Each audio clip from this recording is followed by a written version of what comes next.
Bella message just as well. We're live now, so I'm just gonna ask if they can do some promo. In the I think they wanted to join. Well, But how are they going to do that? I mean, they could join after. They said they could join after the show. I thought they were joining straight away. Huh? No, okay, no. Not then. Oh, I'm going to be so annoyed if Ireland doesn't qualify. I feel like we should actually start this properly. So hello, everyone, if anyone's watching at this point. Like, we are waiting patiently for the results from semi-final 2. I am absolutely cacking it. I don't know about you, but it's chaos. You know, how are you feeling about it? Well, it can't go any worse for me than it did on Tuesday, so it can't be any worse than that when none of my favourites qualified. Right, hang on a second. Let me just see if I can get what's it called? Get the Helen on. Helen, looking for the link. There we go. Yeah, I'm looking forward to seeing who's going to make it through.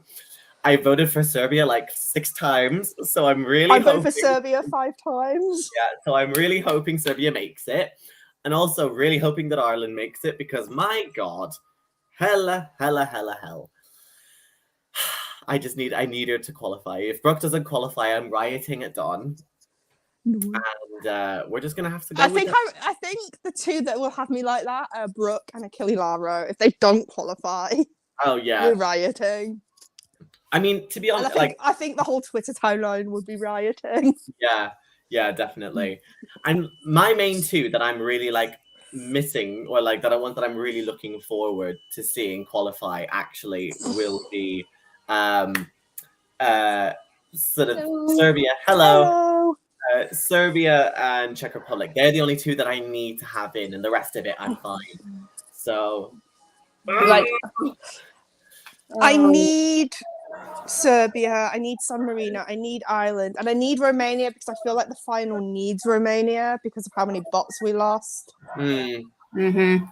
I think the final needs Romania to make it. I think they also need a final opener, and I just think Lamame would be the perfect choice.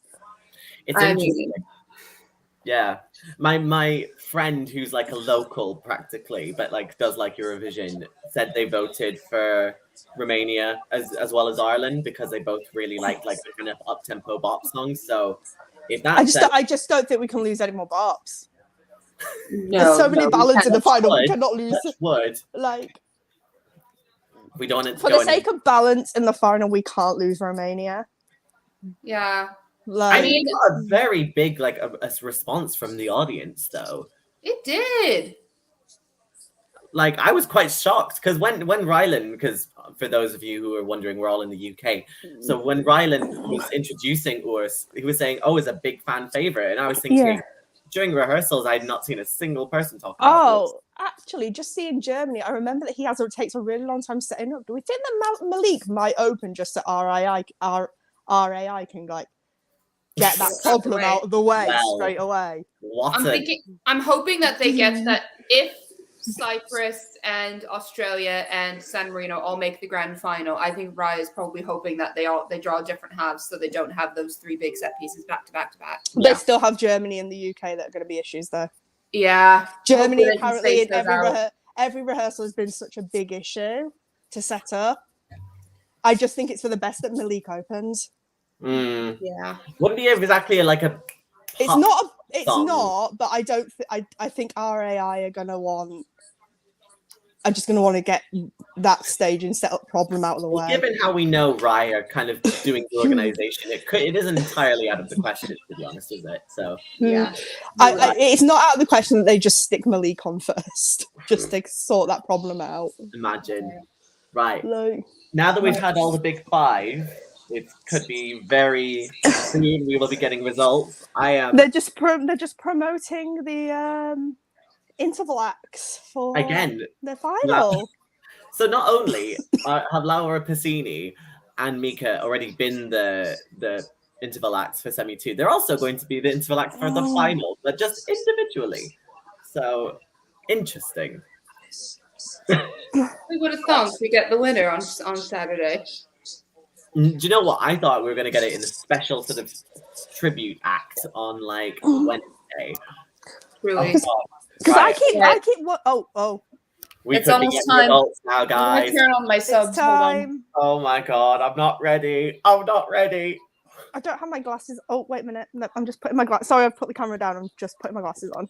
That's okay. I'm just opening I'm not ready, guys. I'm not ready. Like, I was wondering why I can't see anything. And then I wouldn't realise I took my glasses off. I do love that Mika has like 11 versions of the same suit. I love it. He's a vision in pastel.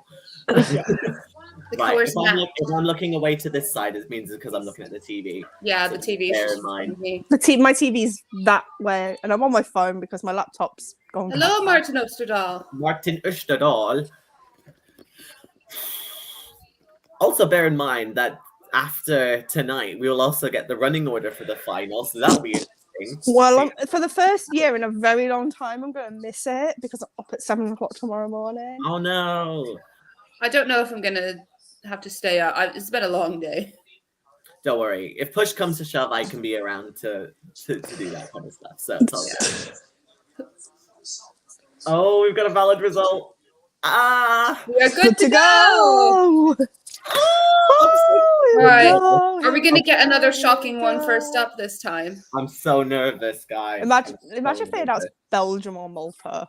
Oh my god! I swear to God, no. I will leave my room. Wait. Oh god, here we go. Here we go. I've got to get the post up. God, who is it? There we are. Who is it? I'm not ready. Who Who is it? What? What? Wow. I'm out. Why? I mean, good for him, but why? Who ate up the televote this time? Oh, Ireland. Please, Ireland. Come on, Ireland, Serbia, Czech Republic.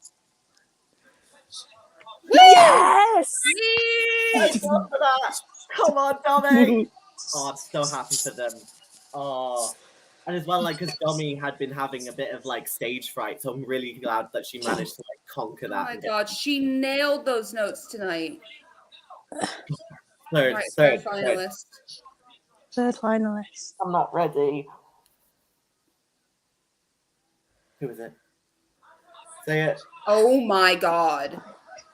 My predictions are out the window.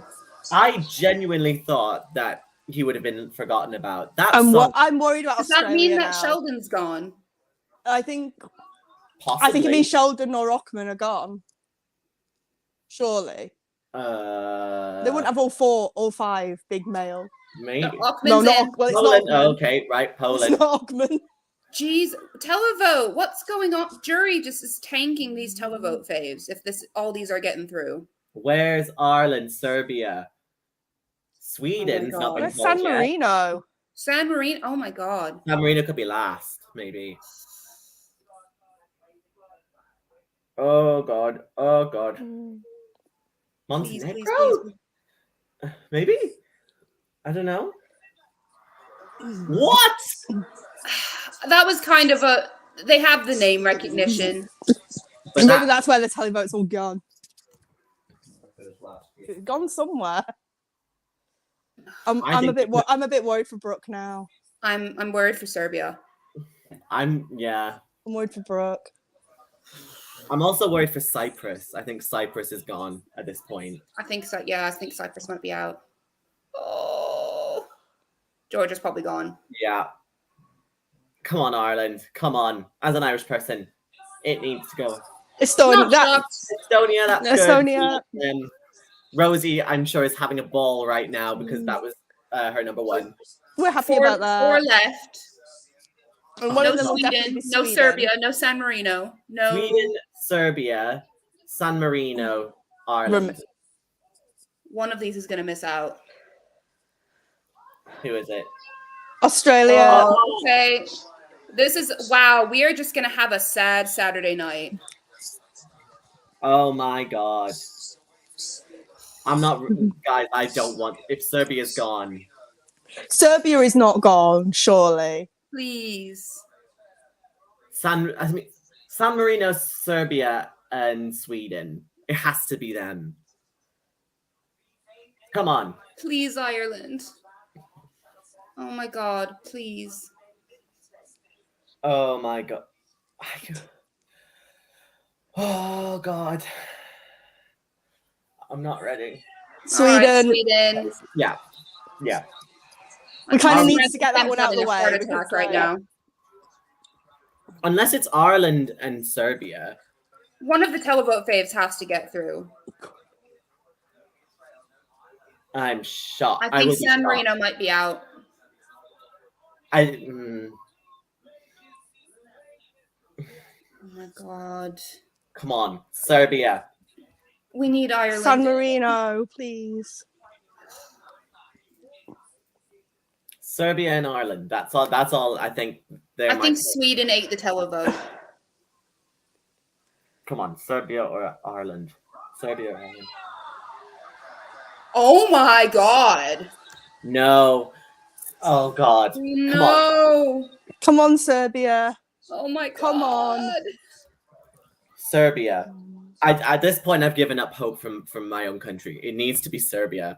If Serbia doesn't qualify, I'm going to be devastated. Was it like 2018 where they announced Ireland as the last one through? Yeah. Yeah. Oh my god. I'm not. No. Please. No. Come on. I'm not excited for this final. Come on. Come on. Please, Brooke. Just say Please, Brooke. Serbia or Ireland, Serbia or Ireland, Serbia or Ireland, please. Please, please, please. Oh, God. Oh, come on. Say it, get it over with, please. I can't do with it. Good. So, no Ireland, no San Marino. Glad for Serbia. Yay, Serbia. My God. All they of the bops. Gone with that. All of the bops are gone. Almost. Wow. Israel's gone, Georgia's gone, Malta's gone, San Marino's gone, Cyprus, Ireland, North Macedonia, Montenegro. Wow. What is going on? Europe is sad. I mean, I get it, but also like, wow. I want a fucking party on Saturday night. It's not going to be a party, is it? All I can say now is that Chanel's chances just went way, way up. Yeah, as has the UK, I think. I don't know how the UK is going to do. All these ballads got through. But it's more mid-tempo now, isn't it? Like, it has more of a beat to it, which then means that it will stand out more, won't it? Are we more shocked by this one or the other semifinal? The other one. The other one. Really? I'm more shocked I think Latvia and Albania. I think it's just so weird. Like my God. No, I'm sorry. I'm just like watching Belgium. Let's run through them. Let's run through them. Belgium first, kind of a shock for me. I generally was not expecting it to do that well. I was expecting to qualify, that's for sure. Yeah, Czech Republic. I mean, that was my number 3, so I was happy that they managed to make it through. I don't know how Azerbaijan made it. I genuinely thought no one was giving them any hype before the show. So I was like, I was expecting that it was gone. And it's just there. Did he win the jury vote? I feel that's possible. Didn't Belgium have a bum note last night? Yeah. How? Yeah. Thank you to the Rasmus for eating our televote. Thank you very much. Estonia.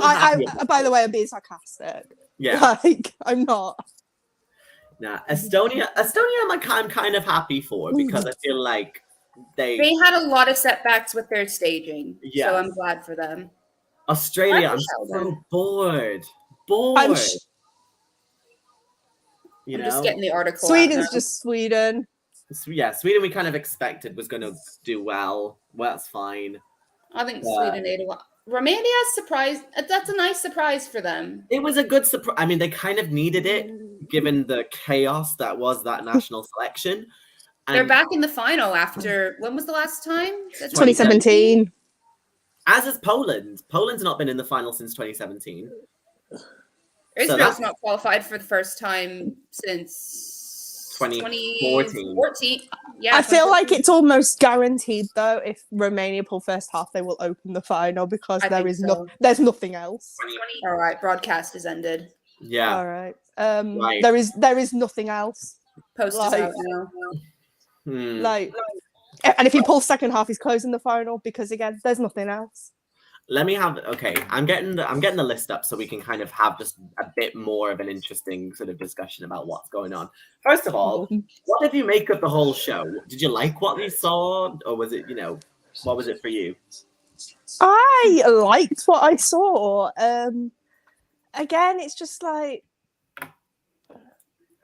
a lot of the staging is visually really, really good. Yeah, but it's not getting through. So there's a disconnect somewhere, and I don't quite know where it is because all these televote friendly songs, they had good staging. It's but just the juries just didn't vote for them. Yeah, and it's happened in both semi-finals. And that though now kind of puts the theory. So I don't know if you guys saw. Did you guys see that theory that was sort of posited in Aussie Vision's podcast about Spain taking up all of the vote, which then meant that the juries had to have more of a say in what went through. Do we think the same's happened here with the Rasmus? Do you think? I don't think it was the Rasmus. If anybody ate up the televote, I would think Sweden. Yeah. That's the thing is, it's like I feel like Sweden was a jury-friendly song as it was, whereas in semi-final one, there wasn't just Ukraine. There was probably Subwoofer as well, and I very much doubt Subwoofer did very well with the juries either. No, it means that a lot of these televote entries, like the juries, must have really, really tanked them, which is really unfortunate. Honestly, I don't know if the jury. I feel like there's definitely been a disconnect this year between the public, and the jury. Very interested to see what. I'm very interested to see what went wrong in this one. Yeah. Definitely. What does this mean for the final then? Well, who's to know?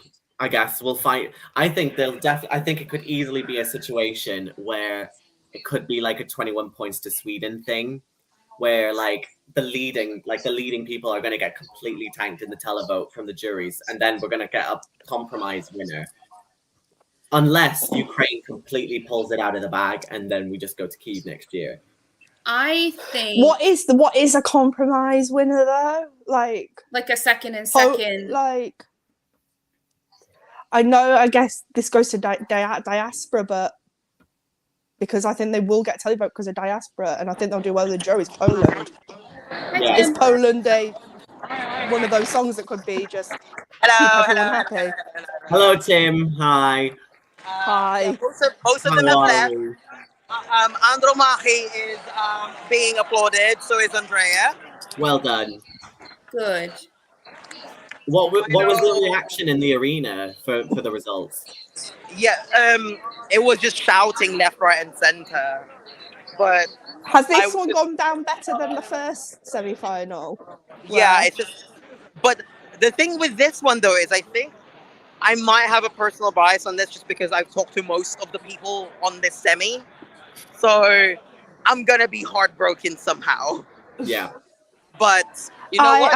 I am absolutely gutted about Brooke and Achille Lara. Yeah, Brooke. I was like, Brooke was the one I was most heartbroken about. Along with Andrea, because I'm just heartbroken. But yeah, look, you're very pretty from here. It's very nice. What did you guys think? We think the televote's been eaten again. Because I feel like a lot of jury songs that the jury would vote up have gone through. Yeah. Like Azerbaijan, Belgium. Australia to an extent. I do think Sheldon will resonate with some of the public. Yeah. I'll just go turn my TV off, by the way. Yeah. Um, I've got the press conference now up on so I'll be feeding through where people come just in case. I think they're gonna do the halves in a rush, but all I'll say is, you know, it is what it is. We've got a couple of days to go, and you know, we're gonna have fun regardless. Yes. But oh my god, I'm just flags galore here. I love that. I'm just like, I'm trying not to lose the flag. Don't drop it. Feel like Little Red Riding Hood just dropping them along with her nose. I managed to fit it on this one, and I was just like, are we, if the UK wins, are we doing an impromptu stream? Because I think we need to. Oh, fuck yes. Yes. 100%. Yes. We think with the field that we have now, we have the field, that the UK has a better or worse chance of doing it. A better chance, I think. I think Chanel has a really good chance now as well, because there's so many televote friendly songs that have gone out. Look, whatever the result, we'll be proud of Sam either way. Yes, of course. I'm in swarms of people who have just left, and we're all gonna go to Euroclub and go crazy. Get pissed. Play all those songs. We're not gonna hear them on Play that Saturday. rich. Play That's Rich. Get Also, them to play That's Rich. I'll upload the reaction from the arena soon. So Okay. see Thank you guys. you so much, Tim. See you later. Have fun. Right, I'm just prepping the halves article at the moment. I think I was meant to be. Oh no, you're prepping it. I think I'm meant to be filling it in. I'm just putting the country names in at the moment. I haven't even switched my laptop on today because I thought it started in like 20 minutes. So it starts in about 20 minutes or so. Yeah, I was going to come off this at about 10:30 to go do that. But yeah. Well, I mean, we can kind of, let's give a bit more of like of an opinion of what we've like seen now that we've like just settled a little bit now. What are we making of the songs that didn't qualify? I think Europe just is not in here for a good time, or at least the jury's not. Well, what can we say? You know, I mean, I do think it's 2015 levels of depressing. Do you think? Yeah. I think there's so many male ballads. So many. It's interesting. Yeah, go on. And and they're not gonna do as well as the female ones. Like the female ones that are actually good. Like, and I'm sorry to go back to Azerbaijan because Nidia seems like an absolute sweetheart. But I was really. Yeah, that was the biggest shock for me, just seeing Azerbaijan and Belgium and Australia make it through.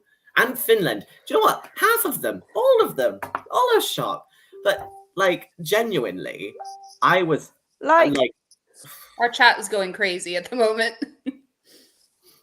It was a lot of second half. Like almost the final 7, except for Montenegro, all made it through. Well, that's interesting. That happened in semi-final 1 as well. A lot of the second half made it through.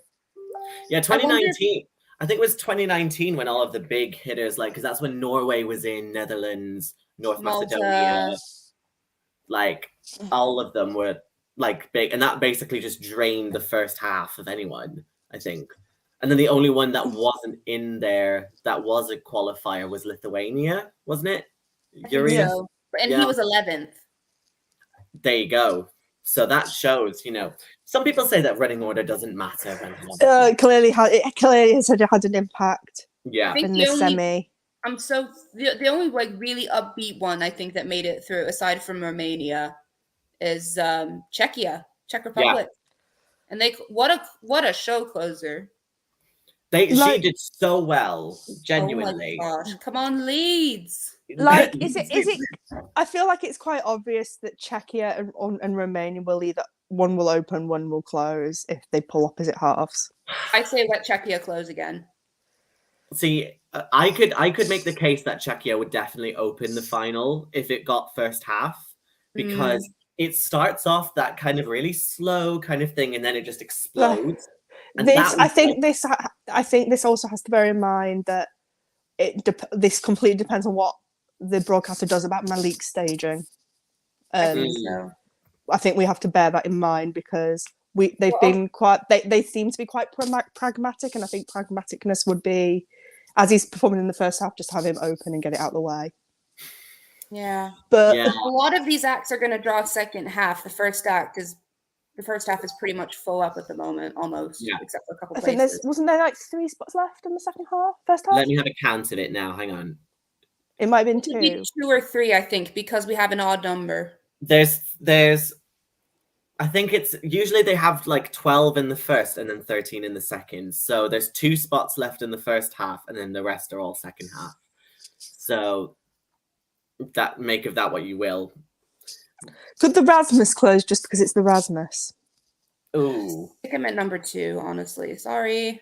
Yeah. See, who was it that I said in the video that I thought would come in second place if they got oh no, that was Switzerland. I think Switzerland is easily going to get that spot. I think depending on the one that comes before it, but I could easily see that just being like shafted because genuinely no one cares about it. So no one cares about Belgium either. Whoops. Oh. God, imagine if they open it with Belgium. Oh my God. That would be like I'm not putting anything into existence here, but they should like open with one of the sad boys just to let everybody know what we're in for. Well, let's have a look. Hang on. Okay, so we've got the ones that we didn't get. Okay, Israel. I'm more than happy that Israel is not in there because his actions on Tonight were doing with the hosts. And he was starting the voting. He is everyone else was the single most annoying Eurovision participant ever. Wow. That's saying something there, you know. I know that's harsh. But some of the things that he's like done to the hosts with the hosts,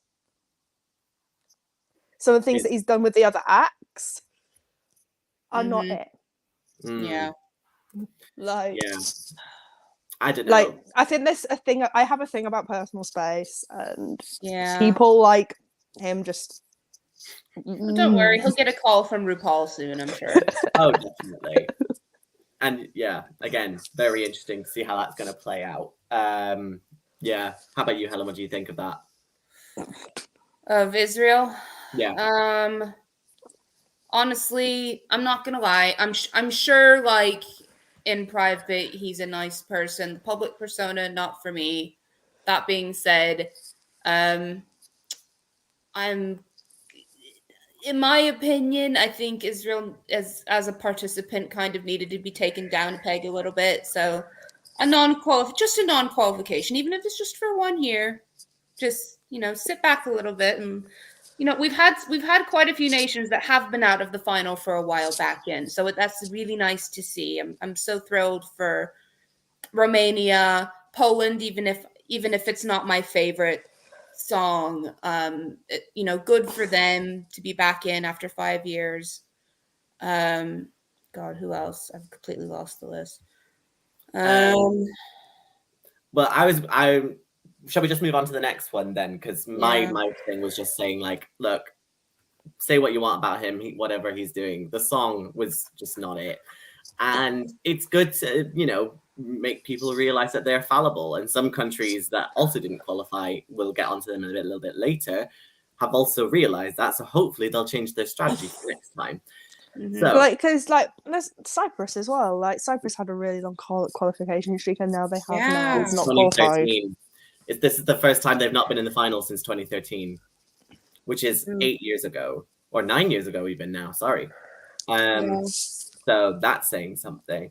My husband reminded me that Euphoria won 10 years ago, and I guess you can kind of say the same about Bulgaria, but I think we all knew Bulgaria was not going to qualify anyway. Yeah. Yeah. Bit much. We've got someone else joining us now. Hello, Angus. Hello, Angus. Hello. Just lucky in time. We're just about to jump on to one of your favorite songs. Georgia, how are you feeling about them not qualifying?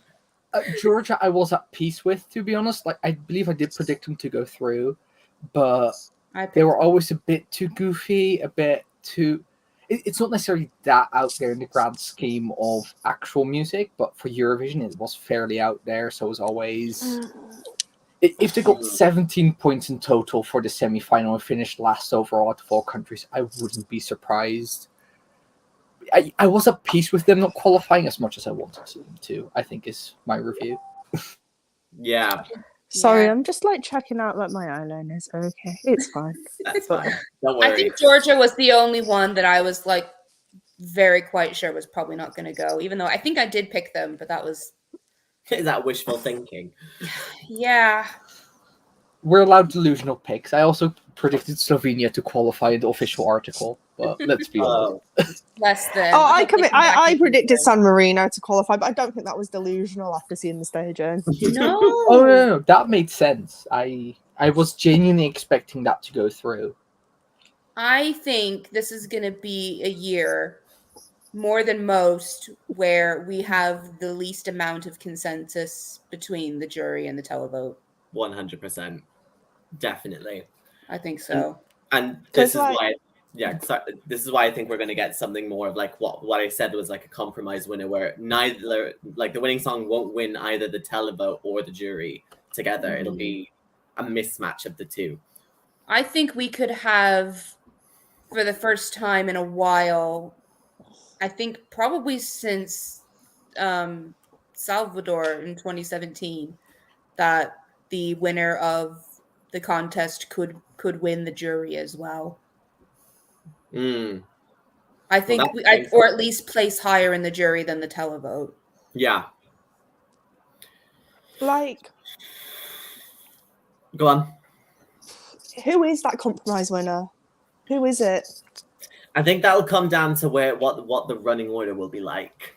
I do think we'll have to see what that is, but we'll see. Because I could hardly see it being Chanel. Hey, look, the Spanish have been begging for a win for the past 50 years? Like no, and the final is so heavy with male solo singers just plodding along. They really said men Chanel with is going personalities to this be year. a breath of fresh air. Chanel is going to be a breath of fresh air in that final. She's really going to stand out. I think if we're getting a compromise winner, it will be someone more surprising. So we're not getting one of the top of the odds. Like, I think it will be more of a surprise. Genuinely, I think I threw out Ockman for that reason, because Poland have a diaspora, and he's clearly going to do very well with the jury. And Poland have a diaspora where he's probably going to get quite a big televote as well. I think this is I wouldn't rule that out, but it would be a big ups in a lot of ways if that was to happen. A lot of things would have to go wrong. I think what will bring fans more at peace, at least the average Euro fan on Twitter, which we also partially belong to, right? And which I could see happening because it gives me that Common Linnets vibe, and Common Linnets would have won this year. I'm going to throw it out there already right now. Like Portugal, Iceland, and Lithuania genuinely are three countries that, if we're looking for truly left field winner that do have a winner moment in either staging or their song, I said to myself after seeing their performance, her performance in semi-1, Portugal was the only one that made me really like stop and think. I do think they're coming top 5. I do. I wouldn't be. I mean, Portugal has gone. I've seen that it's gone like into the top 50 of quite a lot of like viral Spotify hits across the continent. Like it was the ones. It was like the one song on Tuesday where I just stopped and I listened and I just watched her performance, and I wasn't like fiddling on my phone or anything. If that happens, can I just say I called that, because like, so that's that amazing song. I just got top 5 vibes. Yeah. A lot of these jury favorites are also countries that have not won before. So I kind of want a bop to win Buffett, but if it is somebody who gets their first win, then that will be very, very happy for them. Definitely. So, shall we carry on with the NQs? So, next up was Malta. Do we need to? Eurovision. Do we need to? Is there any explanation? This is one of the non-qualifiers that I do understand. Yeah. I mean, her net worth is $80 million, so I do not feel sorry for her. $80 million? Have you read her Wikipedia? Her parents are like billionaires. And she's big in Italy as well, already as a singer, I believe, and everything. So she's. I knew that. I think that's a big conversation about both these singers, because Emma Muscat and Kelly Lara are pretty big stars in Italy. But Italy didn't get to vote in this semi. Is this pardon? Italy didn't vote in this semi, and I think I don't did see that. I think. Will that matter to the Italian? Maybe in terms of their careers. But definitely, you would think that, like, with the stage show, let's just move on to San Marino here, because San Marino is clearly the bigger talking point of these two. Oh. San Marino, that staging was phenomenal. He must have really bombed with the jury. I mean, I we would know not that be they don't. surprised if he was last. We know that they don't appreciate very sort of lackluster vocals, especially when they're like. Woo! So I wouldn't be surprised if they just were like, I don't see it for him. But even the athleticism. Yeah. Like, don't get me wrong. I understand. Will this be another Kano situation where he probably did very decently with the televote? Because it's such a jury-friendly year, he just didn't stand a chance, even if he's came like top 5 with a televote. First, we shouldn't underestimate that we have a couple. Like San Marino was a fairly edgy performance, and in general, juries are more conservative. But we also had some countries that tend to vote slightly more conservatively in Eurovision in this semi-final, and whatever your opinion is of that, that will influence your chances. What I also have to say, and that surprised me about San Marino, is.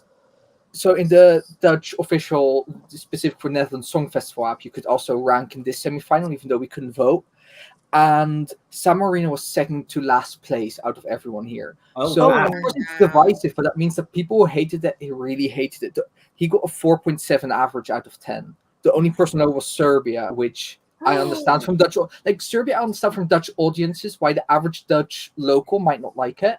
San Marino surprises me more in that sense. So maybe the local Maneskin comparisons plus it being divisive just was enough to not get him the votes.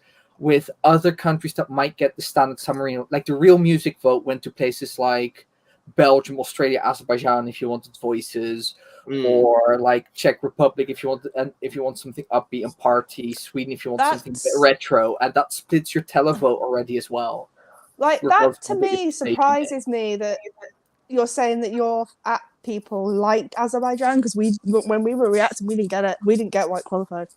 Azerbaijan's top 10 in the Netherlands. They're on a 6.0. I mean, Belgium won because we basically consider Belgium part of the Netherlands apparently. Yeah, exactly. And then was Sweden, Estonia, Australia, Poland, Czechia, Azerbaijan, Romania, Ireland, Malta, Israel. So it's not a too bad predictor for qualified. Not perfect. Isabel wants to be led, by the way. Oh. Yeah. I'll be interested to. I haven't totted up our individual rankings, but I'll be interested to see who got the most right. There we go. Hello. Can you hear me? Yeah, we can, Isabel. By the way, the Dutch point system also splits up between song rankings, vocal, and act. So you can ask me anything you want. Oh wow! I can give you the info about semi-final 1 and 2. I need to head off now because obviously press conference. That's fine. Have fun covering that. The article is prepped for you. Thank you, Helen. Anyone watching, keep an eye on that Euro site and on our Twitter for coverage. Because I am about to post that. Exactly. Yes, Right, we're patiently waiting for the results. So have fun. Can you make sure? This is just to my friend. Can you make sure that you somebody's message in the chat, just because obviously I can't watch it because laptops. Cool. No problem. Right. Thank you. In a bit. Bye. Bye. Hi, Emily. Oh my God, Isabel, that's for you. You're getting compliments. Friends. Oh, hey, Emily. I'm so glad you're here. Emily is. They are part of my little transatlantic Eurovision crew. Maybe I shouldn't say this. I was like multitasking like a little demon whilst live tweeting for that Eurovision site. I was also streaming the semi-final, as I did the first semi-final as well, for my little crew of pals who are all the way in the Americas. So hey Steffi. So welcome everyone from the US. We've got like we've got some in like most in like the continental US, one in Chile, one in Mexico. So it's a little great. So well, we've been through it. This lot they were like privy to all of my like predictions, all of my faves, like in the run up as well. We've like been following the national finals together a little bit as well, like at least the highlights. Feffy actually like watched, I think, probably as many national finals as I did, or like close to. So Feffy's the one from Chile. In fact, Feffy of great fame, of podcast fame, because anytime I talk about Spain, I talk about Feffy because Feffy and Spain have a love-hate relationship. Oh no. And we've been through it. How are you all feeling? I feel like Twitter kind of got a sense of how I was feeling, although I think I kept it under wraps mostly. Well, we've kind of come up with the idea that we think that the televote has been skewed again. So tell me how though, in what way? Like what would this televote controversy be? Like who skewed it? Well, we were thinking that it could have been obviously like Sweden because of how popular that song was. And that makes sense because obviously it's Sweden. So that would make sense in that. But you mean that so many people voting for Sweden meant that it like took away votes from other countries that might have otherwise been the faves? Which then placed more. Sweden was really that popular though, because listen, I know that I'm not representative. So I have like two main friend groups, two main communities that follow Eurovision to a greater or lesser extent. And I don't think either is representative of like either the Euro fandom or B, Eurovision viewers as a whole. Like I think that they're both quite unusual in their tastes, both of those groups. Like as an example, Latvia hadn't been polling particularly well with Euro fans, not really. Like it was memeable and a lot of people loved it, but a lot of people also hated it. But it was like the number one pick of one of my groups of friends. So I don't think we're representative, but it's worth saying that like neither of my two groups likes Sweden. Don't tell Tim. Well, no, don't worry. I also was my position on the site will be gone in a flash. I did concede though that this Sweden's performance was the most accessible of the rehearsals that like of the performances that we had seen. I felt that like you mean of all the performances tonight, or of all Sweden's past performances? All of Sweden's like most like rehearsals up until tonight. I figured.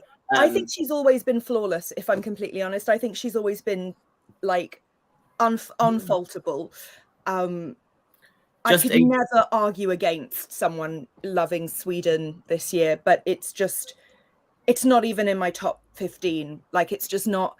I love her. I think love is maybe a strong word then. I do want her to be my girlfriend, so maybe love is the right word. Same. You know, like I think she is. I really like her. She's really likable, and if her song comes on the radio, I'm never going to be like, oh God, turn that off. Like, it's good. She's good. The performance is great. I don't love it. It hasn't got my heart. You know. Yeah, and it's the same with me. I can appreciate it and I can respect it, but it's just not that like enticing for me. Also, just in case people see me looking to the right, the press conferences has now started, so I might just interject and say which halves countries have gotten. So we're going through the non-qualifiers. Yeah, so we're currently going through the non-qualifiers. We're just wrapping up our thoughts on San Marino, and given your thoughts, Isabel, what were you thinking about San Marino and queuing? It hurt, didn't it? It hurt me a lot. I haven't yet processed. I'm still in the denial stage of grief. Yeah. I've just gone straight for depression.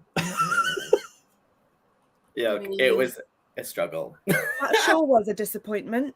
It was a struggle bus. And to think that I was already with my, San Marino good era, San Marino qual streak tweet, I was like so ready to be like, my prediction on the friend group Excel spreadsheet is San Marino to top Italy in the word choice. My word choice. If only. Correct word choice. San Marino to beat Italy. I said that as soon as he was selected, by the way. So that's saying something. You know what though? A whole new, and I'm included in this because I did not know of the glory and the wonder of Achille Lauro until this year, until Sanremo. A whole new little contingent of Lauro fans has just been born, birthed and unleashed onto the world. So that's no bad thing. Look, it's we're getting Belgium results now. Southern neighbors time. So for anyone who just joined and doesn't know this, because I know that some of you aren't necessarily like kind of wizened followers of press conferences, ESC press conferences, what we hear now at the post-show press conference is we hear from all the qualified acts, and then they also each draw their half, which half they're going to perform in the grand final. Yeah, and then once a little bingo ball, by the way. It's a great little thing. It's great. Belgium has just pulled, and it's second half. Belgium is getting second half, so they'll perform in the second half of the grand final. And it's generally a given that people want the second half, don't they? Like it's statistically more likely for you to win if you perform in the second half. Although recently that has changed. Obviously, I think if you go from about 2012 onwards, it's more of a half and half split. But yeah, typically you usually do better if you perform towards the end of the show. Måneskin, of course, were third to last year. Yeah, something like that. Yeah. Last year. I'm like, wait, when did they win? Did we skip 2021 or 2020? I can't right, so let's move on to the next non-qualifier, and that is Cyprus. Now, are we surprised or not? Yes. No. And no. Okay, so I was live tweeting the jury show yesterday, and I thought at first she was having mic pack issues because especially at the beginning of the song, and she has it again tonight, at the beginning of the song, she was like half a beat off at the pre-chorus bit. And then her voice itself is also just a little bit off, and that hurt. I never quite got Cyprus. I understand that people here love it. I'll quickly give my complaints before I let it go. But it feels very much like what I love about it. There's definitely like this folk, traditional vibe and sound to it, and that's great. And we've been missing that from Cyprus a lot, I think. Definitely. The Latin beat put under it, which Isabel loves so much, makes it to me sound like the cheap remix I hear at a Greek restaurant, and it pains me to say it because there is definitely something here about the song. Thank you for the tea. That's my dad. Thank just you, being tea taxi. Hi, Mr. Postman. But yeah, no, it's just with a better vocal performance, this definitely could have gone through with the juries. But after having seen the jury show, I was no longer surprised. Yeah. I was worried for her after you said that she was off in the jury show and that she had the mic problems, or that maybe she didn't, but you suspected there might be something going on technically. Yeah, it felt like it was a technical problem, but it was a considering she didn't re-perform and it happened again. Rehearsals as well. Yeah, she seemed quite nervous tonight. Yeah.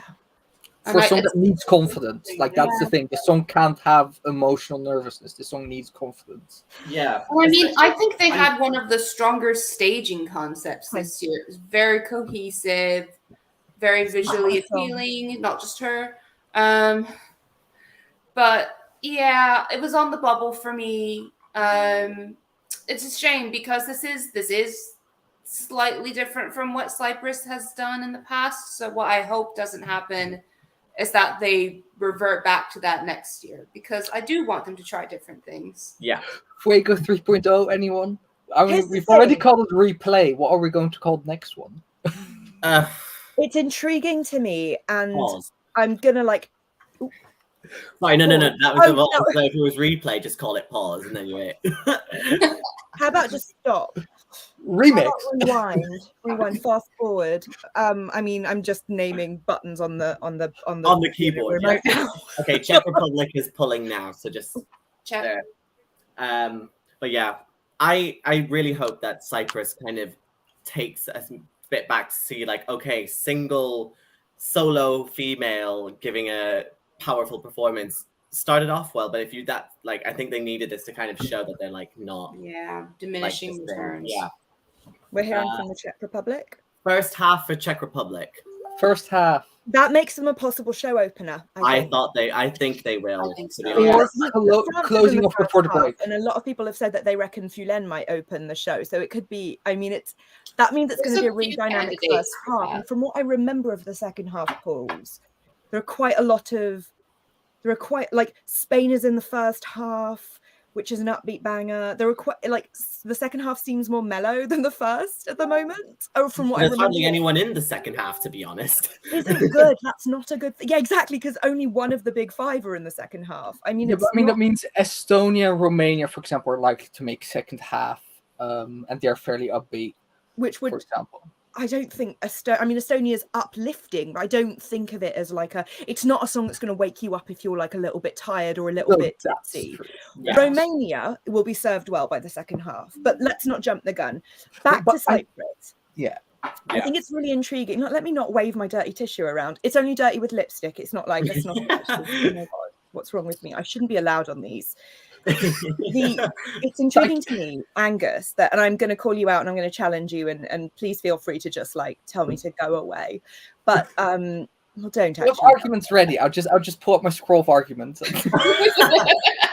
It's intriguing to me that you say that you felt that the Latin beat under it cheapened it, because here's the thing. I feel like what Cyprus has been churning out ever since Fuego did really well has been on the cusp, on the brink of like cheap, trashy banger. And here's the thing. Hello, San Marino is like one of my faves this year. I love a cheap, trashy banger. Like I love trash. Like glamorous trash is like chef's kiss, or it can be. And to me, Tamta with Replay in 2019 was so well executed that it was like, I love that track. It's in my bloody top 50. My top 50 playlist is like 80 to 200 to like 200 songs long. Let's not talk about that. But it's like, it's one of my faves, you know. Like I think that was well executed. And I wouldn't call it cheap or trashy, but it's like, you know, it's that really accessible club banger. Last year, yeah, that's trash. And I mean that's trash, not that it's trashy, but it's literally garbage. Because like, and listen, I'm not the best source on this or maybe I'm the best source. But Isabel, isn't recycling lyrics great for the environment? Being green is hot, being green is cool, guys. What can you say? Reuse your lyrics. Are we allowed to swear here? Will we go on. Yeah, we're not monetized. Tim isn't here, it's fine. I was about to say, like, will we get demonetized? We're not monetized. A quote, I think one of my favorite tweet responses to Latvia's non-qualification: if Europe doesn't want to eat pussy, then Europe can just eat shit. All in block caps. I'm like, they're speaking the truth. Feelings. They're valid, you know. But no, the thing is that I think that Cyprus last year was both. It was kind of trashy. It was kind of trashy. It was like, it was very recycled. I think it was trash garbage because I really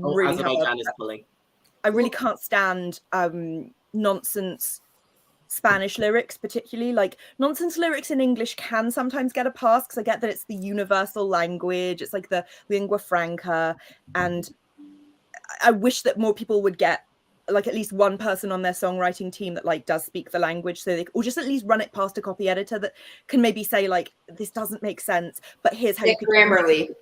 There have been so many lyrics in the past where just one tweak, even Arcade, has one grammatical error in it, and it's not an obscure one, it's just literally a tense is wrong, and all it would have taken is for Duncan to just like call me, let me have a look at his lyrics. I love him. Let me have a look at his lyrics. And I could have just told him, no, you mean began, not begun. That's it. That's Second all. half for Azerbaijan, by the way. Second half. Oh dear. We'll talk about that later. No, but I get what you're saying. So, about... Mike, I'm going around the same circles, Mike. I want to respond because I love this discussion. I really want to get into this discussion. My point is, I think that maybe there's an odd association there with like Latin beats and recycled nonsense Spanish lyrics, which I don't think is fair to put on Andromache, because this Latin beat was really, really well done. And it wasn't like, why is there a Latin beat in this Cypriot song? The instrumentation was so Eastern Mediterranean, and like there are a lot, like, I mean, especially in her original version of the song, but they still maintained that Eastern Mediterranean feeling in the Eurovision version. And then the Latin beat had a really interesting soft quality about it, and it was like a dreamy quality, but also, and I don't really understand what it is about that particular set of instruments that created the beat, an oceanic quality. Like there's something very nighttime on the seashore about it. So I completely disagree with you, Angus. I think you're prejudiced, actually. And I think that Andromache's like actual song was perfect. I would love to know whether it would have done better if she had stuck to her, well, maybe not her guns, but if she'd stuck to, if you are a Spotify person, look up Ella on Spotify, Andromache Ella on Spotify. There are two versions. The non-ESC version is all in Greek, which I personally love for that song better. I'm not saying it's always better to be not in English, but for me personally, for that song, it works a bit better. I do think the English and Greek mix worked fine, unlike Albania's English and Albanian mix. Yeah, that was a bit more Spanish mix. But the original version not only has the lyrics all in Greek, but the instrumentation is the thing that makes it really special, especially the beginning. It starts with these very, very Cypriot, Near Eastern, Eastern Mediterranean strings. And it's magical. I would love to know whether that would have done worse or better. I would love to know. May I, please? After that verbal beatdown. Look, cheapen was the wrong word to use. So it's definitely a too harsh word. What it felt to me more as is, when you get those EP releases of a single, and then you get you have the single itself, and then you get like 3 or 4 remixes, and the remixes can be fun, but they always feel a bit derivative, and they don't always feel necessary, and that's okay. And sometimes I can still like the remix more than the actual single, but it always felt me a bit more like it never felt like the original song to me. And it wasn't. So that's interesting, isn't it? And in that sense, it felt more like where like the original version that you mentioned. I listened to it at least twice. I'm not on Spotify that much. I use other streaming services. As I'm also calling out, thank you, Emily, for the Grammarly Pro comment, but other typing assistants are available. Please, any of them sponsor us. Please sponsor us. That. It's so easy. The adverts tell us it's just so easy. Exactly. But it just never felt quite. It never quite connected, even though I'm an absolute slut for traditional vibes. I love Greek music. I do largely agree with you. Actually, I never got into Fuego. I loved Replay more than I should. And El Diablo is like in my bottom 5 of last year. Bottom 3 maybe. I would need to double check. Yeah, but it's just I wanted to like Cyprus more than I did, but it never felt like it was quite the song it was supposed to be, because it was like a remix of it, and the remix gave me more the vibe of I'm going to a nightclub in Crete or a Greek restaurant in Germany, and this is playing on the speakers instead of it's the actual performance that the artist wants to give. Not a Greek restaurant in Germany. Oof, that's really derivative. Oof. I mean, that's where you get Vicky Leandros to play all the speakers. Poland. Talk about Eurovision legends. Poland second. Poland and UK both second half. Well, you know, this is all boding really well for Sam, for the UK, frankly. Almost all of the picks that we've had so far, all of them make I mean, it to really be much fair, more like Sam and ever Mo more 10 likely that times Sam better will than win. us. Because he's in the second half. The UK's in the second half. And like so far, are there any bangers in the second half at all? Is there anything that's like going to wake anybody up in the second? Is there anything at all inspiring? Well, there's Moldova in second half. Which is yes, that's true. That's okay. Moldova's going to wake everyone up. They better put Moldova right in the middle of the second half. Because again, just in case like anybody needs this explaining, the delegations have all drawn first half or second half, and then it's up to the host nation. Oh, and Italy, being the host, drew a specific place, a specific number. Last month, was it? Italy a ninth. So, and that's so that no one in the host country like cheats. So like gives them deliberately gives them a preferable place. Whatever that would mean. But from now onwards, it's up to the host to arrange the running order in as dynamic a way as possible. So this gives them a bit of freedom to like. It gives an element of randomness to kind of to the placing, so they don't have complete control over who goes when, because they have to, if someone draws second half, they have to put them in the second half. But within that, they have the flexibility to ensure that the show isn't like incredibly boring, dreary. Although I'm going to be intrigued to see how they manage that. Yeah, they're going to have a bit of a problem with that running order. Who's our next in the queue? Ireland. Oh, no. As an Irish person, I am absolutely so saddened. I really wish this made it through. She gave such a good performance. She brought it. She brought sass. She brought the choreo. She brought color. So my friend, who's a local in the UK, was like, I need to support Ireland. So they voted for Ireland and Romania, and then so he watched the results and then was like, I'm boycotting Saturday because Brooke refused to qualify. So yeah, I know it was a bit, I don't know, but yeah. So she gave the best that she possibly could. I would not put it past them being 11th place, to be perfectly honest with you. But there's only so much we can do. Oh, Finland pulling now. Hang on. Oh, Finland. Don't, as a former massive Rasmus stan, if you get me talking about Finland tonight, you will not get me. I have Finland drew first. Thank F for that. Finland thank F, that's over. Put them second. Put them second.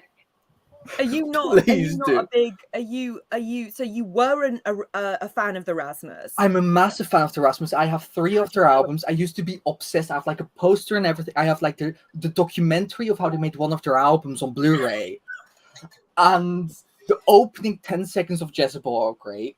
I love 3 out of the 4 members. And one of the 4 members just didn't deliver, and that's the only one who plays live during Eurovision.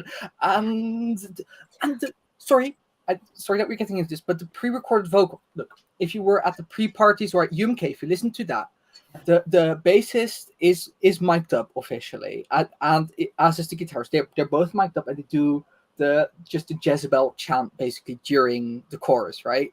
And now at Eurovision they didn't. They used horribly compressed pre-recorded vocals that felt out of key. And I'm like, oh my God. Angus, what are we doing here? You froze up for a second there. Like, you obviously so much emotion that StreamYard couldn't cope. I don't get the pre-recorded vocals. Why did they use these pre-recorded vocals? The non-pre-recorded ones sounded better, worked better, also, and yet they're through. These lyrics are just not it. I mean, they were the worst song in UMK, and it went through name recognition. Yeah. I was I'm sorry. And then now they're also and say something nice in the live tweet. Say something.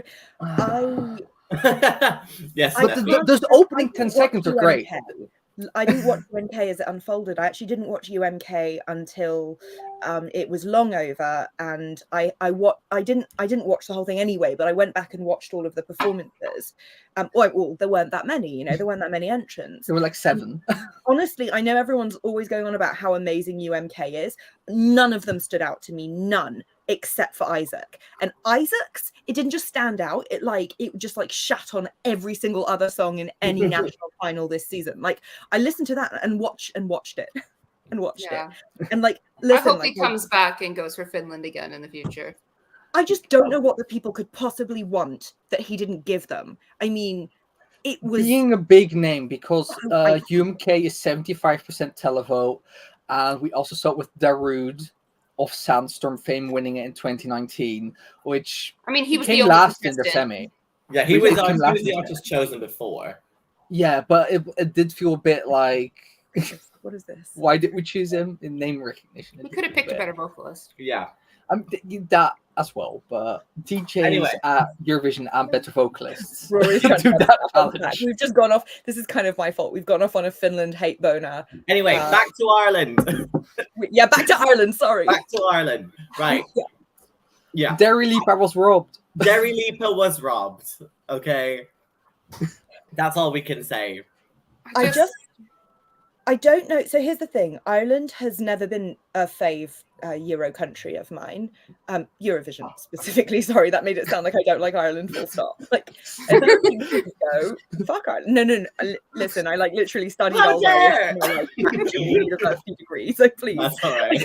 I did my dissertation in Old Irish like literature. So I love Ireland. But as a Eurovision country, I've never liked it. It's just never vibed with me. It's really odd.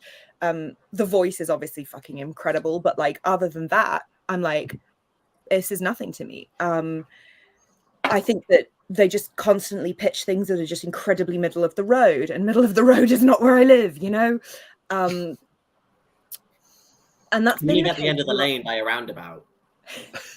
I'm like the sculpture in the middle of the roundabout that's like an art piece that people are like, who commissioned that? And it's like, oh, well, you know, some up and coming northern artist, obviously. Got the commission to do a sculpture in the middle of the roundabout, and everyone's like, God, it's really ugly. Why? Yeah. And confusing. That's me. I'm the sculpture. I think that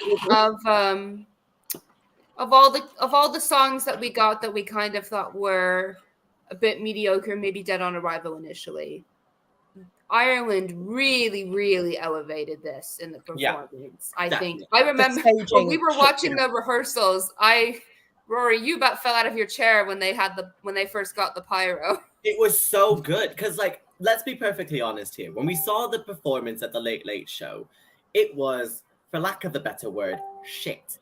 So but that wasn't Brooke's fault. That was just RT having basically no motivation to try and actually pull any other kind of national final out of their ass.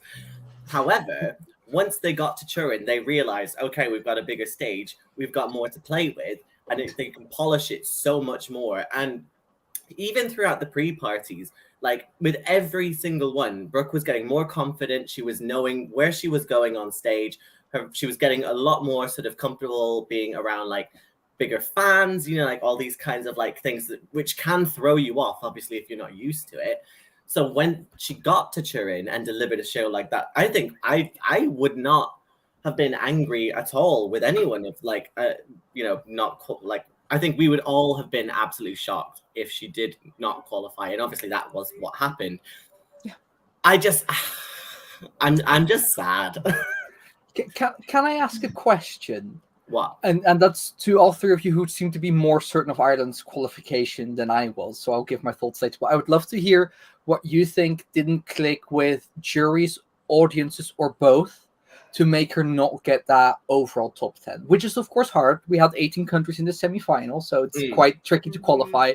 But I would like to hear, like, most people would have picked this maybe as like 6th or 7th in the semi, I think. And why didn't they get that? Yeah. I have thoughts and feelings about this. So on the one hand, knowing Ireland's track record in recent years, I'm like, this is leaps and bounds. Like, they've sent so many sleepy for want of a better word, numbers. Not sleepy in a lovely Portugal this year sort of way. Not sleepy in the soothing way. No. I mean like sleepy, like I could not. Someone wrote this in their sleep. I could not care less.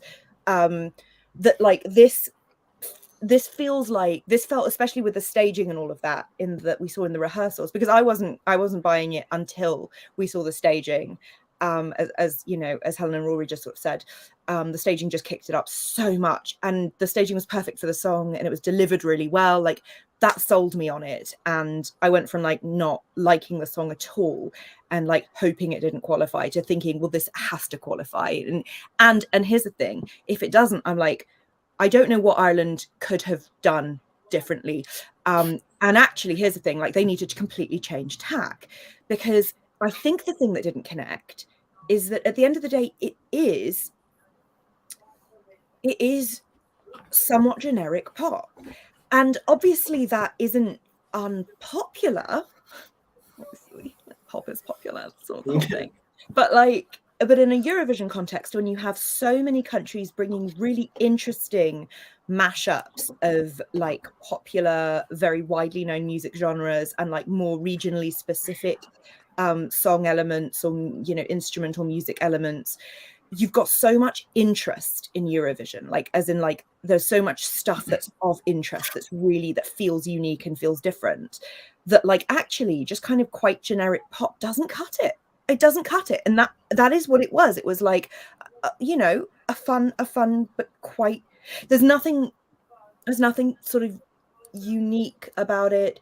And in terms of stuff that because I'm thinking of recent winners, like, you know, Duncan Lawrence with Arcade, like that, yeah, that didn't particularly have anything unique about it in terms of the song style. You know, there's nothing culturally unique. There's nothing specifically Netherlands in there about it either. But it's a kind of song style. I'm sure Angus has opinions on that. It's a kind of song style that, when done well, really resonates and still feels very current and very fresh. And he did do it well, and it really resonated and felt really current and fresh. And when a ballad does that as well, you know it's going to. A friend of mine in one of my Discord servers sort of pointed out that the thing with ballads is that people really rag on them, but when they connect, then it's your favorite thing in the whole world. And that's the thing, like with a ballad, like there is always the possibility, if it's done well, that it will really hit people in their heart, and it will become their favorite thing, even if it's not the most unique reinventing the wheel thing in the world. It's not quite the same for dancier pop numbers. And that, unfortunately, I think probably is what, I might be completely wrong, but I can't think of what else might be the thing that would have done Brooke dirty. I personally hate lyrics that use like some of the words that she uses in her song as like an insult. Like I think you're always on sketchy ground when you're singing either a smug Latvia, a smug song, or like a really like, yeah, I don't need you song that like is really quite insulting, or that is using words that I would like to see not used in an insulting context. Insultingly, like I know that that's a me thing. Actually, most people don't agree with that, so I don't think that's a universal thing. I don't think that's what hurt her chances. But there are a lot of people who I think maybe might have felt like it was just a bit like. But the thing is, bloody Netto won with a song that was exactly like that. Yeah. Not that long ago. So this is the thing. We're like, maybe it was this, maybe it was that. It's like everything that we say, maybe it was this. There's a song not that long ago that won or did really well with exactly the same modus operandi. So Estonia is pulling now, by the way. Okay. At risk of turning this just into the Angus and Isabel show, which I wouldn't mind doing every week, by the way. Same. Helen, Rory, if you want to say something, go ahead. I've said my piece. Helen, you go for it. I think neither of the, I'm not going to say that these juries are sexist, although I would love to see the male-female makeup of these. But we had two very unapologetically very feminine acts. We had Cyprus and Ireland, and neither of them got through. I think we were a bit worried after. Oh my God.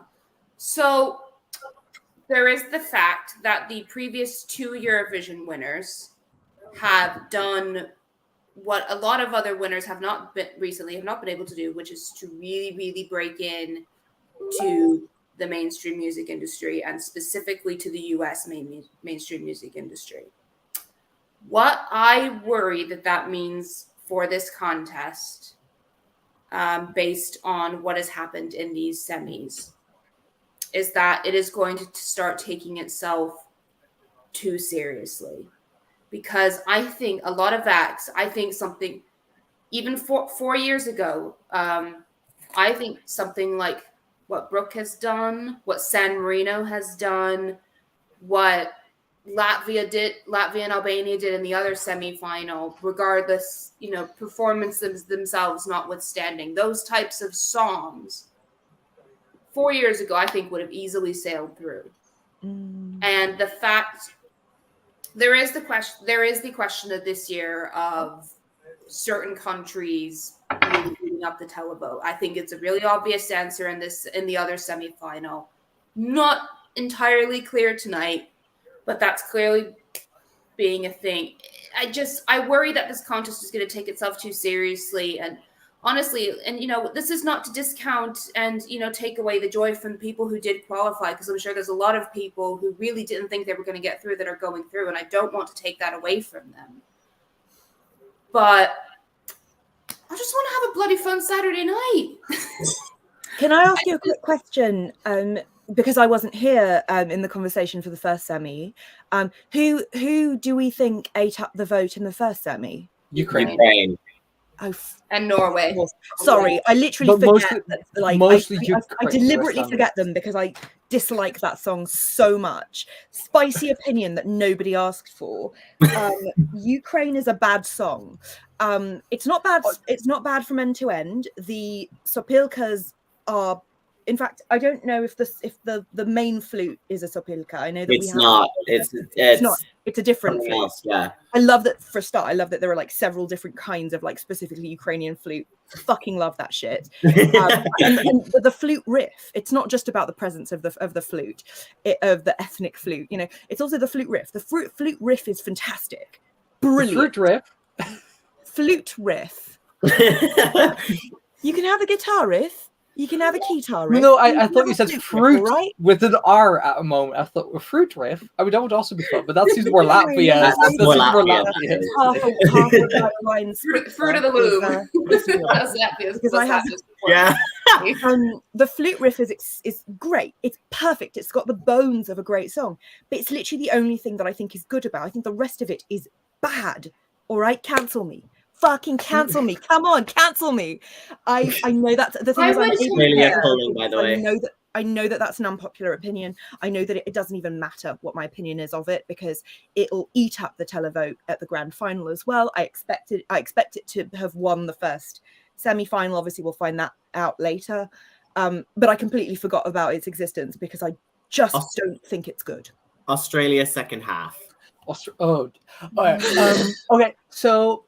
To get back on track to the second semi, I'll let Helen go first because Helen wants to say something, and then I'll get back to Ireland because I still have some things to say about it. I worry that I think what Brooke put out there was very, very, very clean, very polished pop. She was giving everything. And I worry that, and I say this as someone who has been like pop culture is high art, I think. I think we've seen this at the Oscars over the last couple decades to the point where they had to expand the category out for Best Picture again because can we please get popular shit nominated again? But it's like I don't like the idea that the public loves it, therefore this is not good. Actually, I think I go back to there's a specific Lindsay Ellis video where I think she's talking about Titanic and like, oh, the public likes this, therefore it must be bad. Honestly, for pop music and popular culture, check out Lindsay Ellis and Todd in the Shadows. They both do great stuff about that. Yeah, especially Todd in the Shadows for popular music. Some pretty serious problems with Lindsay Ellis. I'm just going to say that. So maybe I do get. Ellis, yeah, no, I do. We're not going to go into that now. So I worry that like people look at what Brooke is putting out and being like, oh, well, she does it, but it's not like art. But it's like, but there is a place for this. I think, you know what? It reminds me a little bit of Dua Lipa. Dairy Lipa. Yeah. And people love Dua Lipa. She has won all these Grammys and she's doing things like Physical, and without that, we wouldn't have that All-Stars lip sync. But never mind. I want people to, I worry that Brooke and others not getting through means that people are not seeing the value in entries like that, because we can have fun. We are allowed to have fun and also have some of these things. Yeah. And anyways, that's my piece. Okay, so building on what has been said, I have two grand theories when it comes to music and specifically to Eurovision.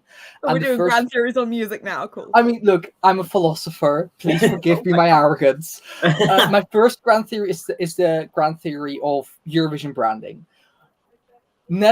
To give an example, my home country, the Netherlands, I mean, we had a horrid time at Eurovision, 8 years in a row not qualifying, still the longest non-qualifying streak in Eurovision history. I mean, Latvia is challenging it, to be fair. Yes. But they still have 2016 at least to carry them, right? Well, true. But and that's why you have the Anouk moment and all that kind of stuff, etc. But the thing is, Anouk, and I think people forget, Anouk actually was, although she's mostly popular in the Netherlands, she was somewhat known abroad among like music critics and everything. And that's my point with the general thing of Eurovision branding, and also what helped San Marino. If you send in the same artist or a similar kind of sound or something, then people will start recognizing you for it, and you will at least build a niche. And specifically, that's what Sweden, with diminishing returns, although this year might be different, Sweden had that, where they sent in so many just well-made pop songs, like whether you like them or not, and I dislike plenty of them, they were well-produced, well-performed pop songs, and that made juries feel safe of, if I put my name behind this and give this some points, nobody can complain about it.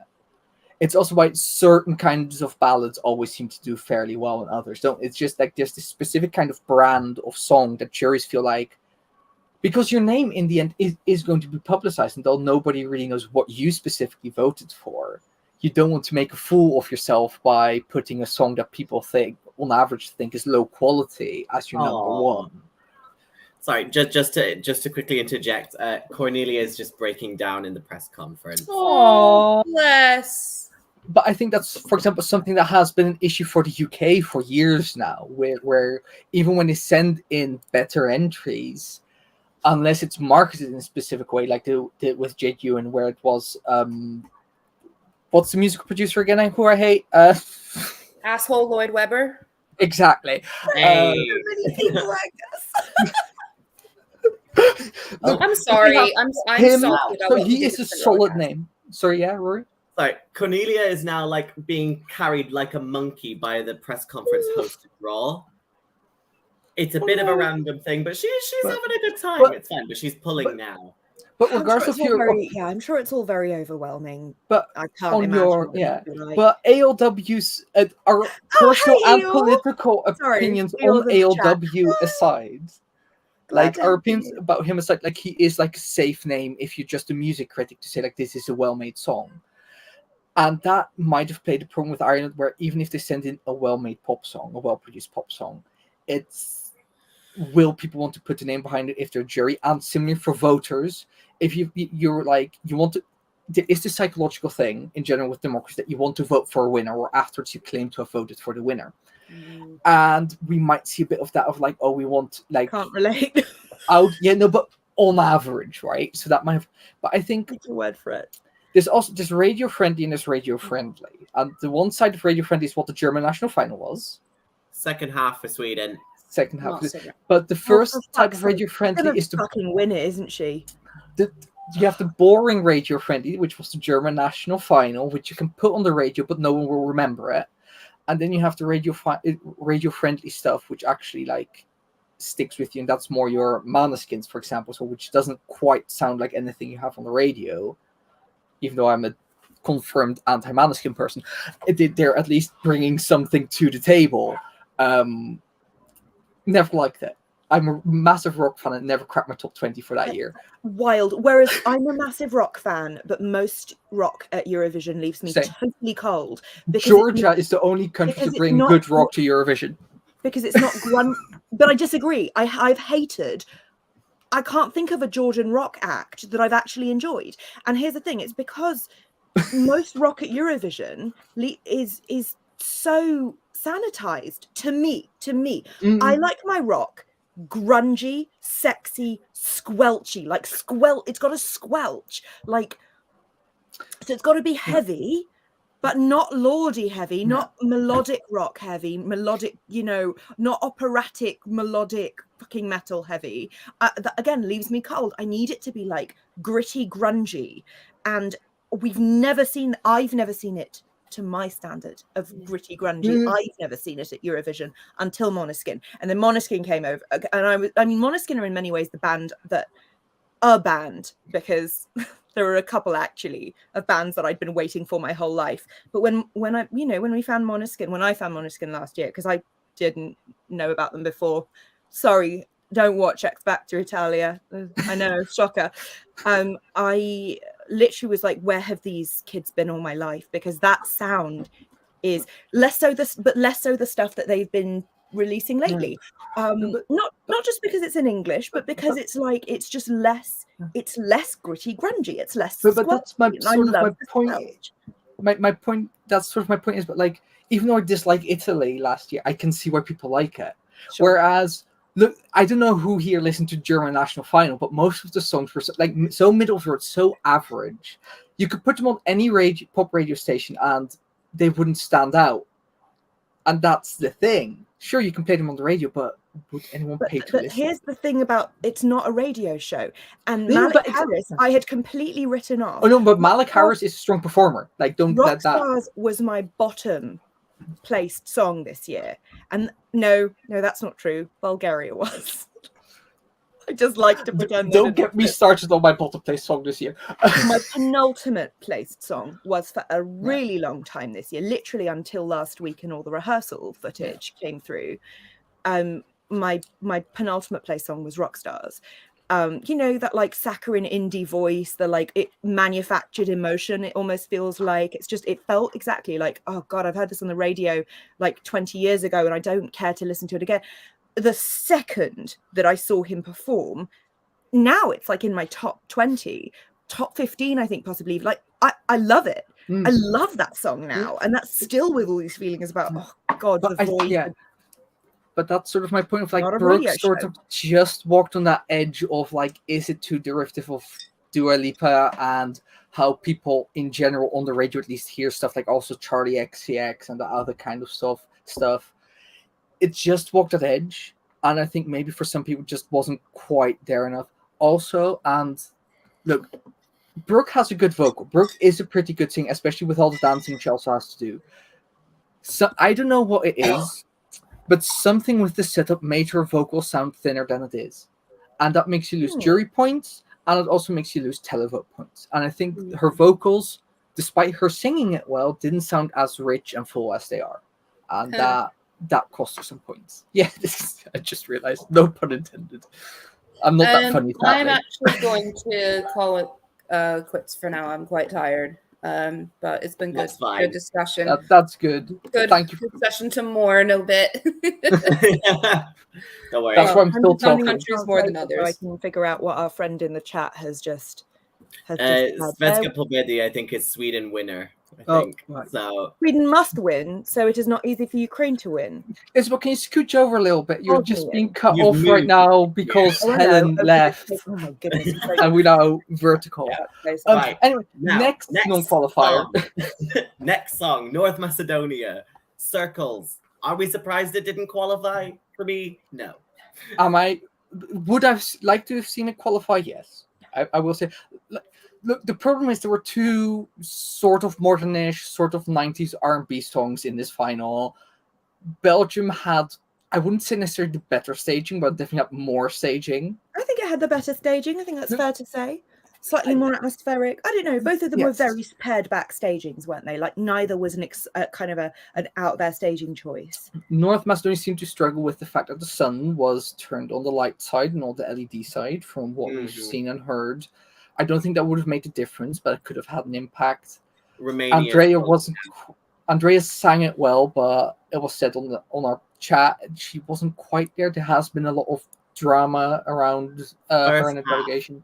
Undeserved drama. I just want to say that whatever is going on in the North Macedonian, broadcaster Eurovision delegation and everything, it should be kept away from the artist. Andrea has done nothing wrong. She's been a great representative at the pre-parties and everything, by the way. Just want to call it out. She loves Eurovision and she's been showing it. And for her broadcaster to just throw her under the bus because she tossed a flag to someone, not disrespectfully, literally just so that she could get a bloody photo on the turquoise carpet. They have a limited amount of time on that carpet to get the press photos in and all of that.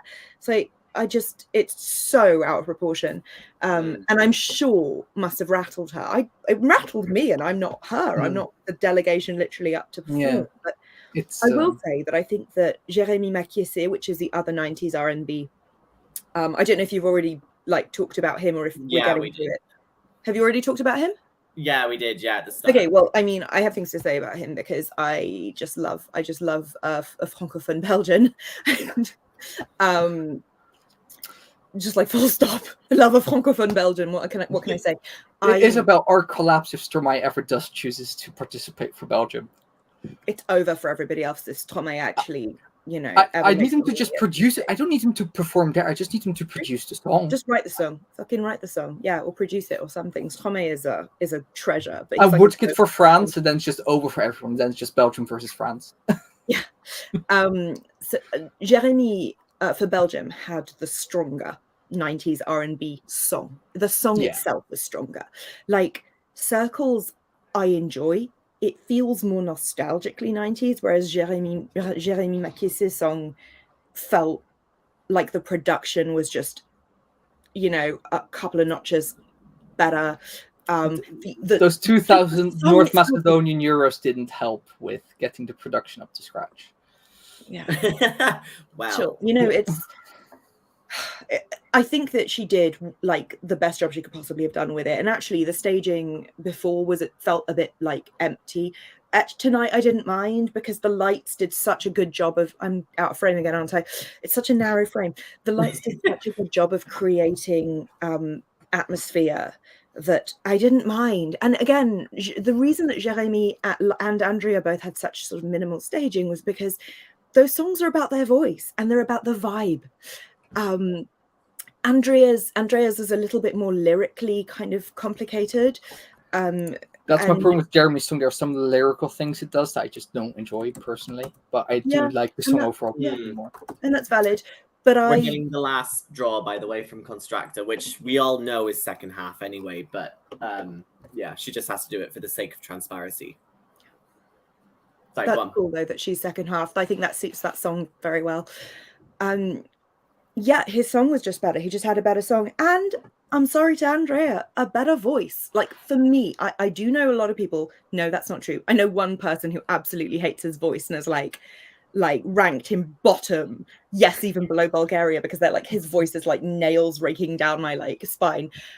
I just love his voice. I think his voice is incredible. It's incredible.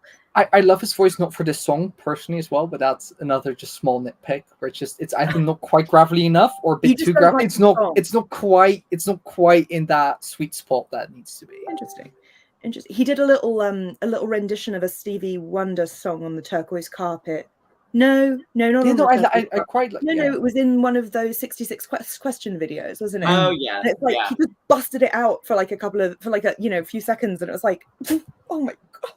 He's a great vocalist. Definitely. I want to hear more of him. I can't wait for him to be a big thing in Belgium. Basically, put Loïc Notet and just get a full-on francophone music career with the occasional gig in Netherlands. And we'll see how well. I said it in the live tweet as well, but I just love it when you can hear someone's I mean, it's particularly with French accents or Francophone accents, when you can hear it in the English, even when he's singing. There's something so lovely about that to me. And I'm biased. I'm French. I just enjoy hearing that seep through a little bit. It just, there's a charm to it. It's fun when someone doesn't put on an accent when they sing. It's fun to me. Well, I mean, he's doing a fantastic job, I have to say, and like, you know, yeah. And I'm happy he qualified. Like, he's definitely of my 10 personal qualifiers, 5 qualified who involved this was Belgium. So don't get me wrong, I still like the song. I can't even remember who I put on that article now. I have to go back and look at it. No, those were my predicted qualifiers, not who I personally want to qualify. There's a big difference already. It's slightly different. Yeah. Anyway, last non-qualifier that we have to talk about. Poor Montenegro, Crnogora, Vladana, Breathe. She looked really emotional towards the end of that performance, which, I mean, given the story of the song, I think makes total sense. She gave a really good vocal performance, I thought, but she, like, some of the camera angles I thought were a little bit kind of weird because they kind of like focused like a little bit too close on her face, especially when she was kind of doing that kind of lower register, when she was being more like whoa, like it made it look a little bit awkward, I thought. But it was like, it definitely, look, she gave the best performance that she could, and like Montenegro is more than capable of, like, you know, completely changing up what their strategy is. That's what they do every single year anyway. They always go for something that always, like, you know, the unpredictable, which is good. But yeah, I'm kind of interested. What do you guys make of Montenegro? I thought it was the strongest. I mean, I obviously I had my focus a little bit split, but I thought it was the strongest I've seen her perform that. The song itself is not, it's not the strongest song, is it? We've talked before, I think, a little bit about how it's very obvious that she didn't have a massive writing team behind it. Like, the lyrics are in English. They're not, they're just her lyrics. Like, she's written them as a non-first language English speaker. She's written those lyrics because it's so personal to her. And I don't think it's a terrible problem. I think there maybe is a problem with this in the sense that I didn't know what the song was about until literally, like, I think Angus told me, like, on like on a call like last week or something, or maybe it was literally this week. I don't even know anymore. But really, all time is just gone. I didn't even know what the context was, and that changes everything. Like, knowing what the song's about. Like, I'm not normally that person who's like, oh, but it's like a really deep and meaningful song to the artist. It's really important to the artist. That's so mean. Very personal. And I'm gonna say, like, people are saying that about Ukraine, and it makes me want to literally tear my hair out, like throw them out the window. I'm sorry, violent thoughts, not violent actions. I'm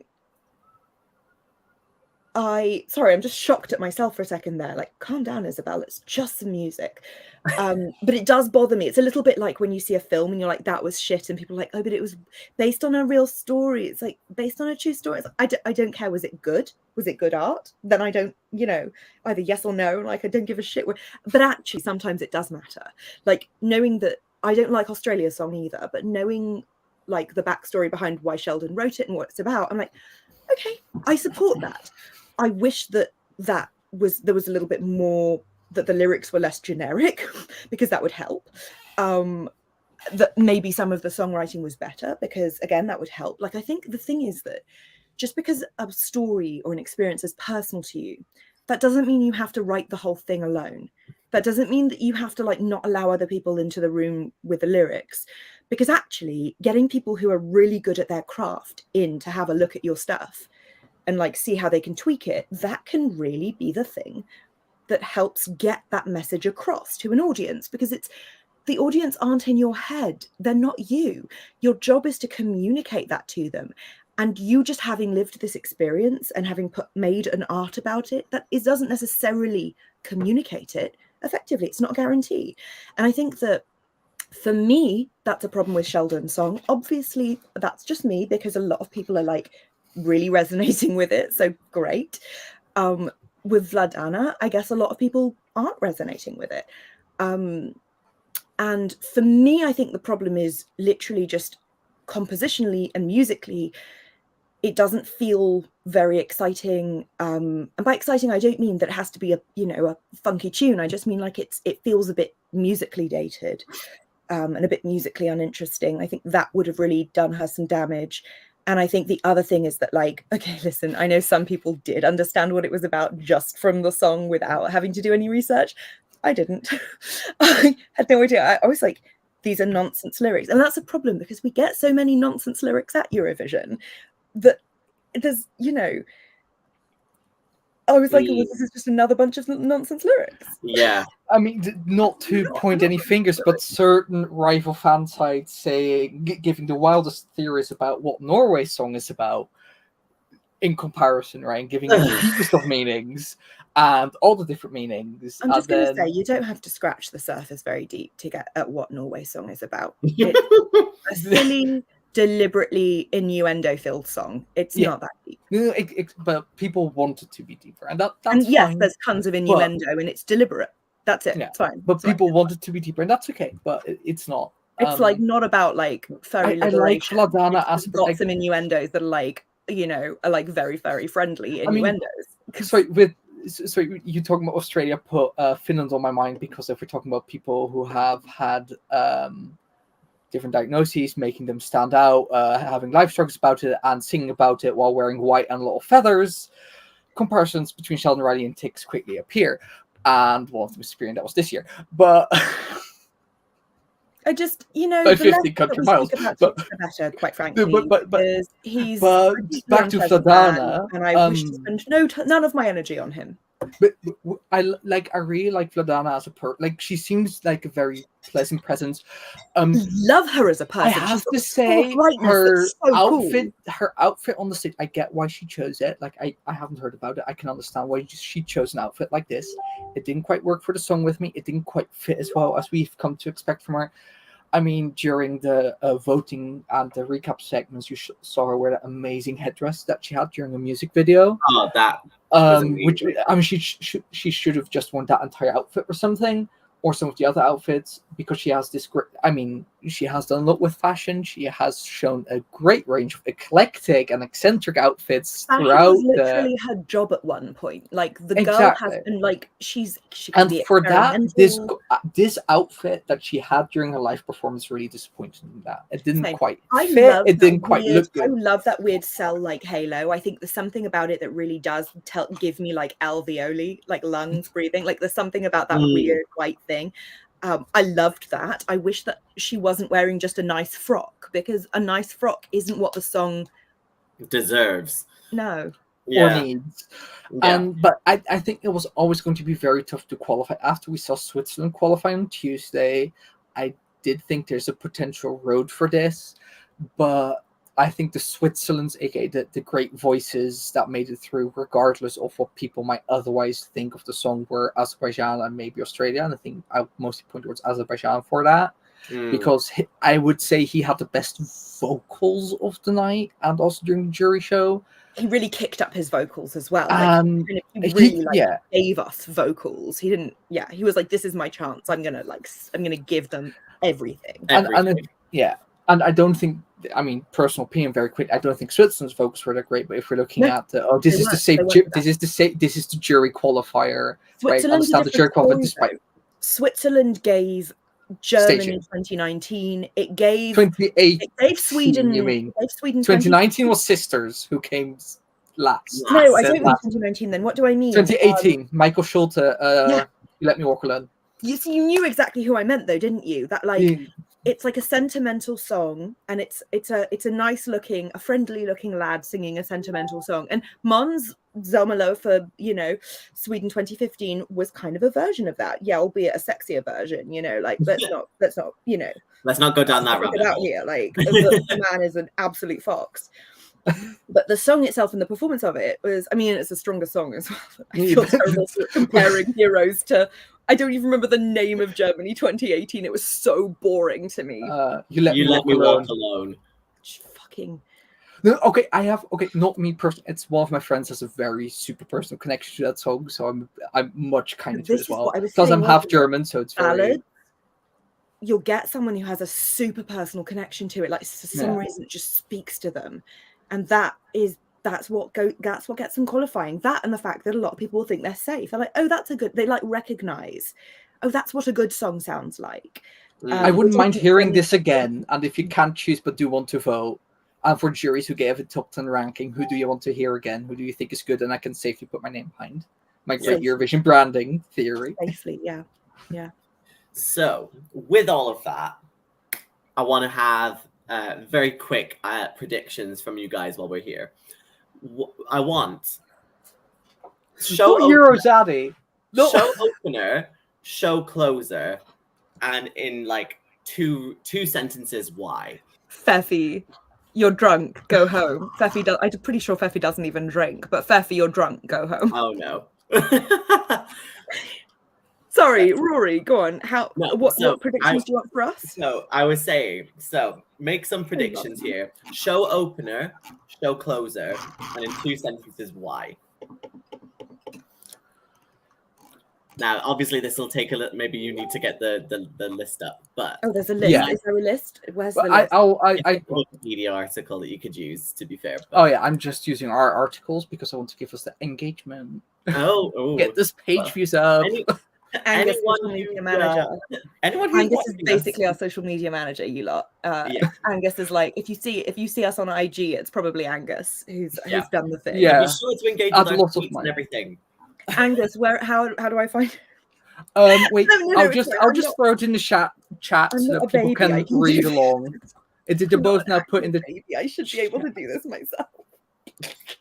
Wait, I also put in private chat because I've now just sent it to our viewers, and you can't actually easily click on that. I mean, viewers, go on, check it out over. Yeah, so he's just got half safe pulled, so you still need to look into it for a second. I mean, if I look, my battery's about to shut off. Let me change my situation. Okay. While Isabel does that, I will say Switzerland screams second in the running order of the final. Easily. I mean, if anything should be second, it should be Switzerland, especially pulled first half. God, what a read! I could see. Oh no. I'm so sorry, viewers. I'm so sorry.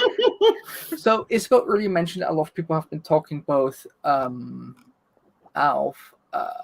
words. Yeah, of words. They've been using words to talk. What a shock. No, Really? But of Czech Republic and of France to be like the closer or the opener of the first half. But the thing is, while it makes sense, I think there's a bigger chance of them, depending on how they think about it, they either grab like Norway as the opener. Oh, just like the big silly thing, because they've also been drawn first half. You want something upbeat to grab the attention before you put the first pee break song, or. Well, who's peeing that early in the show? Come on now, that means you didn't get your. I mean, you've just quickly grabbed your wine or something like. I forgot something. I didn't go to the bathroom. That's the go and grab your drink break. Yeah. That's my. And I think you probably want to go for something like that. I genuinely see Norway potentially going first in the running order. Okay. And what about last? Closing off. Honestly, Moldova wouldn't be the worst closer off if you want something like upbeat and fast so that people are awake for the voting and the interval segment. I think but I think there are bigger chances of some like UK closing again, like they did in 2015, wouldn't be the worst of choices for anyone involved. Even though I think UK will slot in somewhere between 18th and 23rd. Hey, that'd be good though. Golden slots do tend to work out there. Sorry, for those who might not know, golden slots are usually between the 17th to about 22nd, 23rd, and then that's again the most statistically likely place for you to win the show, basically. So that is the best place in the running order that you can be put, basically. Otherwise, we're going to have to look at Lithuania or Greece to close it. No, don't be silly. Because they do stand out visually, and then you can like move on from that neatly. That's sort of the thing. No, I can make more of a case for Greece than Lithuania. I obviously have some strong opinions. Yeah, I don't want them to close. No, I think they would be terrible closers. I think it's more likely that that Serbia closes. I don't think it's likely that Serbia closes, but I think Serbia could close, and it could be like a really interesting. It could be a really interesting closer. I'd put Serbia at the start of the second half just to get everyone involved again, clapping along, back into groove. I hope so. But I could see Serbia closing. You know what? It is hard to figure out. It's hard to find a closer, a good closer with what we've got. Poland and Estonia? Sweden end quite intense. They wouldn't be terrible closers. Estonia could close. I don't see this- Sweden closing. I think it's like too emotional. Estonia could close though. I think this could be very, very controversial, but I could see potentially Belgium closing. No. Because it's it too got em- towards the end of yeah. the second semi. I wouldn't be surprised. It's got like that kind of like end powerful bit, you know, like, and like people called me out for being weird about putting Armenia at the end of the first semi, and that's true, and you were right. It was a wonderful closer, but Belgium is too. It's not got the like. If you think about Armenia, it's much closer to a Hope, to an Estonia, like that kind of like it's mellow but uplifting, you know. It's a like, stadium anthem. Hopeful, uplifting thing is much more likely to close it than like. No, Belgium is moody. They're not going to have a moody closer. Belgium is a bit too really minimalistic. impactful, like Serbia, and I think this is more likely they'll have something uplifting, like Estonia to close. But I wouldn't be massively surprised to see Trenulețul, Moldova close either. But I hope they don't get Moldova closing. We need Moldova to kick up the energy in the middle of the second half, quite frankly, maybe even at the beginning of the second half. It's all too emotional sad boy at the minute. So literally the second half is the land of the sad lads. And I mean, great news for Sister Monica Lou. Great news for Iceland and Lithuania also in the second half, but do stand out. Yeah, but I see Romania like maybe being quite early on in the second half. You know, I see the Romania's first half. Romania's first half. I see Romania. You mean Moldova? In the second. You mean Moldova? You mean Moldova? Moldova. Moldova. Trenulețul was Moldova. You said Romania. Yeah. Romania's first half. Oh, I thought Romania was in the second. Sorry. No, Romania's first half. Oh, why did I think it was in the second half? How odd. I know. For me, I think so for me, Czech Republic is definitely opening this because I think it's the most, if it was able to get the crowd going at the end of semi-2, and it starts off with this really kind of low beat, you know, that gradually like builds up into this really anthemic moment. I could easily see that being the beginning and getting everyone off into the great mood and then slowing it down immediately with Switzerland. So then it could just be like, boom. And obviously we know the sort of sawtooth method that they kind of go for, where it's like upbeat song, slow song, upbeat song, slow song. Or maybe when we get to second half, it might be slow song, not-ish slow song, maybe more mid-tempo and then slow songs. Yeah. Yeah, so we'll have to see what the situation is going to be for that. But definitely Czech Republic is definitely opening this. I couldn't see it. I mean, if there was any other particular one that might throw it, I could potentially maybe like I would very much think that they would not put Ukraine at the start. I was going to say Ukraine, Rory, and I could feel that you were going to say it too. Yeah. I think that Ukraine could open the show. I think they could, actually. And I think that it would make a kind of sense, given like where everyone's head is at, to put Ukraine first, get everybody feeling feelings, but also it's very upbeat and uplifting, and like it would get people feeling really mushy really quickly. And I don't think that's a bad thing. It will prep them for the balance at the end of the competition. It'll just be like, look, time to cry. I mean, personally, I also think that I would like Ukraine to go first so that it's out of the way. But I genuinely... Isabel, be careful. Putting Switzerland after Ukraine might make people mushy enough that I get Switzerland to top 5. That's true. Somehow. We don't want mysteriously. Switzerland may well be in second place. I know. There are some others that make it that have a chance. Who isn't? I can see Finland being second place if they're purely like Erasmus is competent enough to keep people's attention. But how we don't likely see is it that winning. Finland would open the show given they opened the semi? Does that ever happen?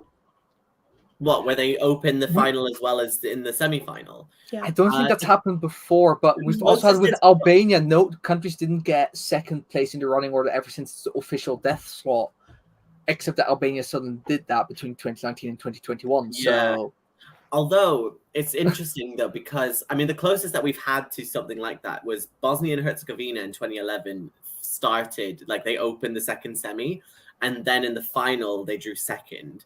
So they would like that's the closest that we've had on it. But that was before the. That was before producer-led like running orders were a thing. That was before like that was when they randomly decided like when they actually drew when they drew places. Positions. Yeah.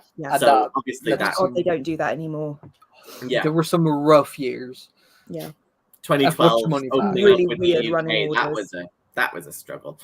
But yeah, so but you know what? If we were to go with something else that might be a little bit more like mid-tempo, I could easily see Portugal getting second place, and I really don't want that to happen because they like Portugal deserves way better than second place. I don't think they will, because I think Portugal is so sleepy, and this might also mean that Switzerland doesn't get second place, because both of those songs are the sort of sleepiest. They're the kind of the most. They're both so like lullabies, aren't they? In terms of like the feeling of the song, that I think that if I was a producer, I'd be worried that putting them second place might literally get everybody kind of just feeling a bit sleepy. Switzerland is visually, I wouldn't say striking, because I wouldn't necessarily do it, but it's visually distinctive. Let's put it like that. With the laser projection on his face and everything, like people will be talking about it. It's nothing. No, that's what I'm saying. I wouldn't say striking. I've heard people describe it as striking. A little heart. Yeah, but it will get people to apart.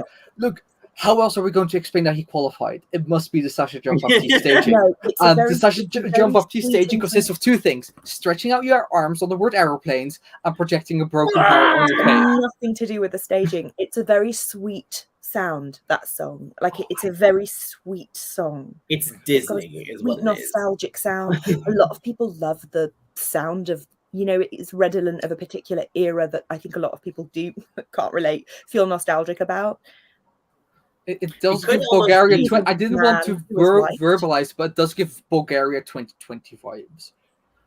It also kind of gives, but I'm not predicting that it will be similar to this, but depending on where it falls, it also could like all the parts of the components are there for it, like to do almost like a Portugal 2017, where like it's a very reminiscent sort of time soundscape, how we thought with the Marpel's Deutsch. And depending on what's around it, it could very easily stand out for the same reasons. Rory, you've broken Angus. I agree, though, and I had that thought during the semi where I was like, "There's a world in which this like literally wins." Like, I really hope it doesn't. I can't afford to go to Switzerland. The funny thing is, if they host in Geneva, you can just go to France. I mean, I have friends who literally live on the border, so I would just be living in France the whole time and just like benefit off of that. But even then, anyway. You did break me. Especially it made me realize I never, like, despite all the talk about it being the favorite and everything, I never saw APD winning. I never go. APD. Portugal 20. It never. I can't pronounce it properly, so I tend to just shorthand it. Yeah. I will. But no, it never clicked. It never clicked for me then. It still doesn't click for me now. Same. Even though I tend to love Portuguese entries. Same. And now you just make me realize, wait, Switzerland is having the same problem for me. Wait. Could we see a surprise? I mean, there are countries that I want to win even less. I'll be quiet. Can I ask a question? Mostly Rory, I guess, because Rory, it was your question in the first place. But I bet Angus has opinions on this too. Do you think? I just have a feeling Angus might have opinions on a thing. Okay, I'll leave. I get it. You ask, who do you think is going to? Who do we think is going to open and close each half? Do you think it's because is there necessarily a break in the middle? Like, not necessarily. There's kind of, they split it up, but not necessarily half and half. Do you think it makes a difference who closes the first, who opens the second half? Well, it used to be a thing. So in 2013, for example, like they did put a break at the end of the first half. Because that was when Dorians ended it for Armenia, and then we went on to what I think was Greece afterwards. So there was a break with that, but since then, it's now molded itself into a break around song 8, and then another song around song 14, 15. Now, depending on I'm not entirely sure which half has the more ones, because obviously we usually there's 26 songs in the final, so it'd be 13 songs in the first, 13 songs in the second, but since this year there's only 25 songs, I'm not too sure which one has 13 and which one has 12. And 4 of the big 5 have pulled first half. Well, first half was 13, yeah. First half is 13, okay. Mm-hmm. So then I wouldn't be surprised if it would be, again, they might split it up maybe into thirds, depending on obviously like staging concepts and stuff, because obviously we had like 3 breaks in a row at this one, for example, in the second semi. So usually it's like around song 8, then around like song 14, 15, then song 19, and that's usually about it. So usually they start things off kind of like, they kind of have something to end on kind of strongly at the end of song 8, so then they can kind of go into the next song quite easily, which for this case would be Brividi. So it would be interesting to see what they could flip in with that. That's interesting. But yeah, usually, typically, they try to blend it well in to go from like one to the next. But I think at this point now, it's more just for a case of like just logistics more so than anything else. Yeah, Emily, exactly. Like I hadn't really thought of that, but thirds is what it has been like in recent Eurovisions. They've split it up. They haven't split it up into halves. They've sort of put a couple of breaks in through the show, which I appreciate. I think that is better for people's attention span and focus, and for the loo breaks and all of that. Yeah. But I sort of hadn't twigged that. Yeah, exactly. 1 to 8. So that they start on Brividi at song 9. Yeah, makes a lot. Which will be interesting, because really then you'll need something really impactful to then go on to something then after the break, which won't be hard because there are a lot of really impactful songs in the first half. You know, we've got France, we've got Spain, we've got it's where I think it's the first time that I properly noticed it was 2018 when Ojardim finished, like that was finished in 8th, so that was performing 8th. So then coming after that was a bit of a slow song, so then they needed something to kind of get the pace back up, and that's how they got the UK. This time round, though, I feel like it needs to be something on the complete opposite end, and like it needs to be something maybe like more intense. Yeah. So obligatory Ojardim Rob to comment. Yes. It's my favorite Eurovision song of all time. It's my most listened to song other than 1944. I just love it so much. It's hard for me to like rank it because there are so many songs that fill that kind of like intimate, incredibly beautiful, like painfully beautiful sort of niche for me, actually. Like for me it fills the same sort of heart space as Sebi does, you know, Slovenia 2019. It was my number 1 then. As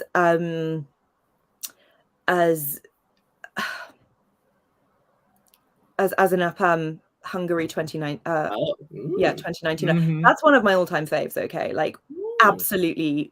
I liked his earlier Eurovision attempt, but yes, Origo, yeah, Origo. I like that. I love Origo. I love As an Apam even more, and it's got like Origo has a lot of spirit, and it's a really different sound. It's like you know, it's different, isn't it? It's a totally different kind of vibe. It's about they're both about pride in his roots, but they're different vibes musically, aren't they? As an Apam is so beautiful, it makes me cry, and it fills a similar spot to Jardim and Sebi and Cami. Okay, Armenia 2018. Interesting. Yeah, some good. These songs are always done a disservice. Okay, they're always fucking robbed. Speaking as someone who has like Ojardim is my number 1 in 2018, Sebi is my number 1 in 2019. Like genuinely, that's like that's the place where all 3 of us, I think, agree, right? Because we all Sebi is not my number 1 in 2019 because Albania 2019. But I thought that's the thing. You said that you just said that Ojardim is your favorite. Ojardim is my all-time fave, but 2019 in 2019 was your favorite song. No, it is in my top 10. It is definitely in my top 10. I believe I put it like 5th in my ESC 250 article or something. I could put it somewhere around there. But yeah, no, like they took like I prefer, like I love that kind of stuff. But yeah, no, the Sebis and that what for me sort of is the XX kind of vibe, like that. It just See, and for me, as well as like music is one of the few. I for some reason, music is basically the only art form that can consistently make me have an emotional reaction, especially make me cry. Same. And like there's only two movies that have ever made me cry, but I can like there's an entire list of songs that I can like roll out that make me cry. And the only Eurovision song that managed to do that consistently is Ojardin. Like that's the only one that consistently gets me. It stokes something a lot within me as well. It reminds me a lot of Hey Now by London Grammar. If you've not listened to that song, it is so similar. It's such like both songs basically are the sort of the best way I can describe it is like walking home like from like in a city with like on a road that's like completely barren of cars or anything, and you're just walking in the middle of the road, just like headphones in, just like hitting where the beats go. Like it's the perfect walk during a night song, and like both of those are just stir something within me that just brings me so much joy like that, which is so ironic because like both of them are quite sad in the lyrical sense, but you know what I mean. The melancholia, when it hits you, it hits. You know, when something hits your heart and it's melancholy and downbeat, it like gets you where you live. City Lights, Blanche, City Lights is like, it's a different vibe, isn't it? But it's like I can't listen to you talking about like that feeling of, I know exactly what you're talking about, like the night air, and you feel like the world is so expansive and all you can feel is the air. You can see the lights. Maybe for you there's no lights in your picture because it's like, I don't know, maybe it's more of a country road. You didn't mention lights, whereas for me a nighttime walk there are lights, but the lyrics and the instrumentation of City Lights, they get that. No, for me, City Lights is more biking at night, so like when I just bike home, like the last bit, whereas Ojardin and stuff like that's more walking. Like for me, there's a distinct difference, but maybe that's just being Dutch.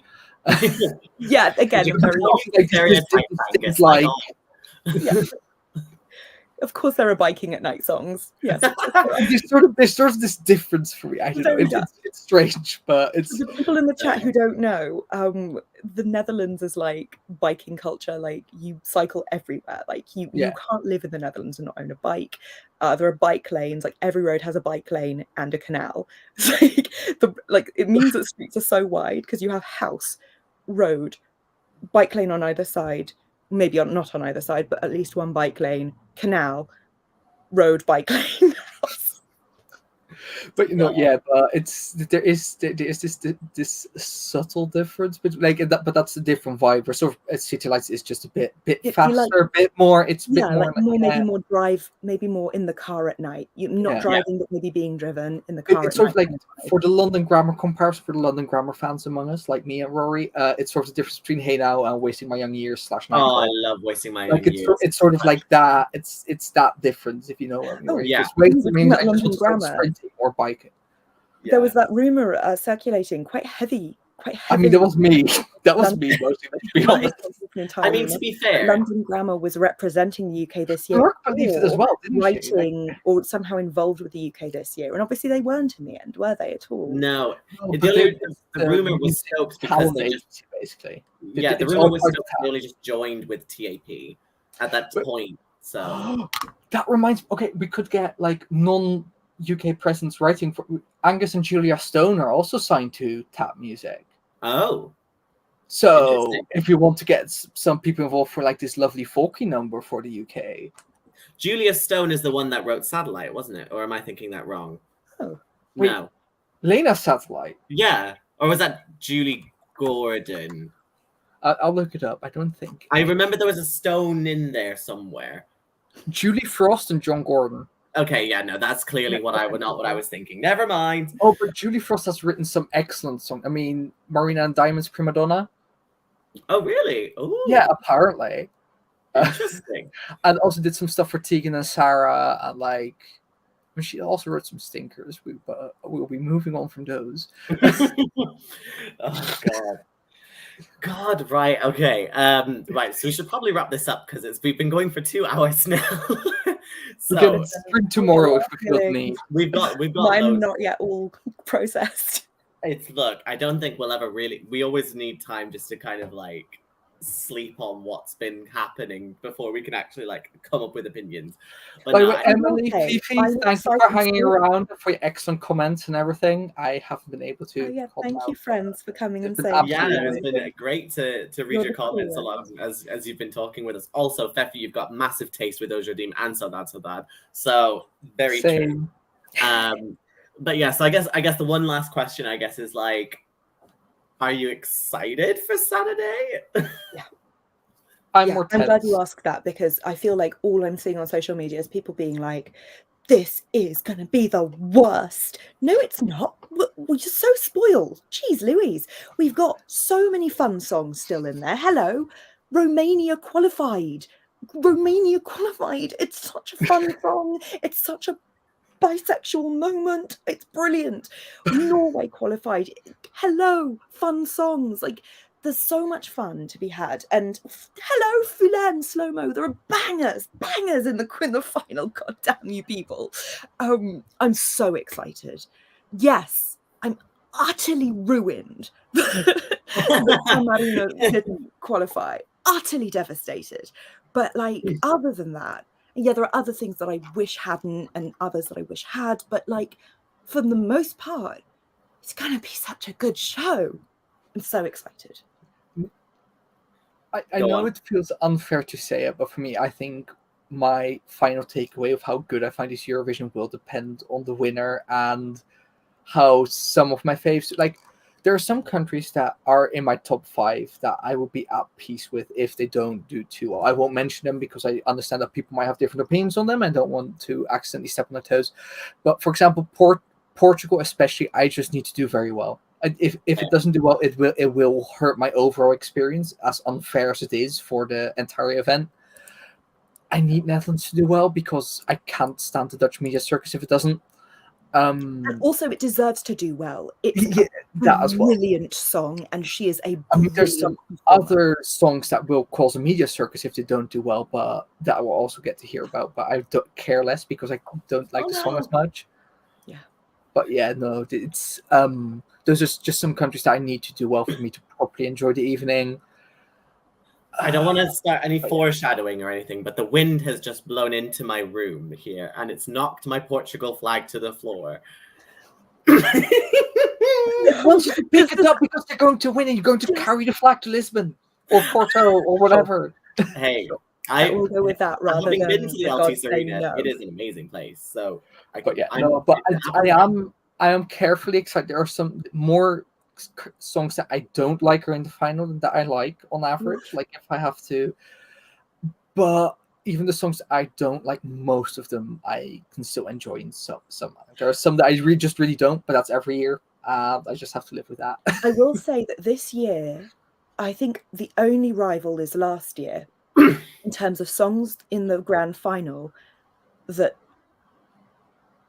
I've constructed this sentence poorly. Hang on, let me try again.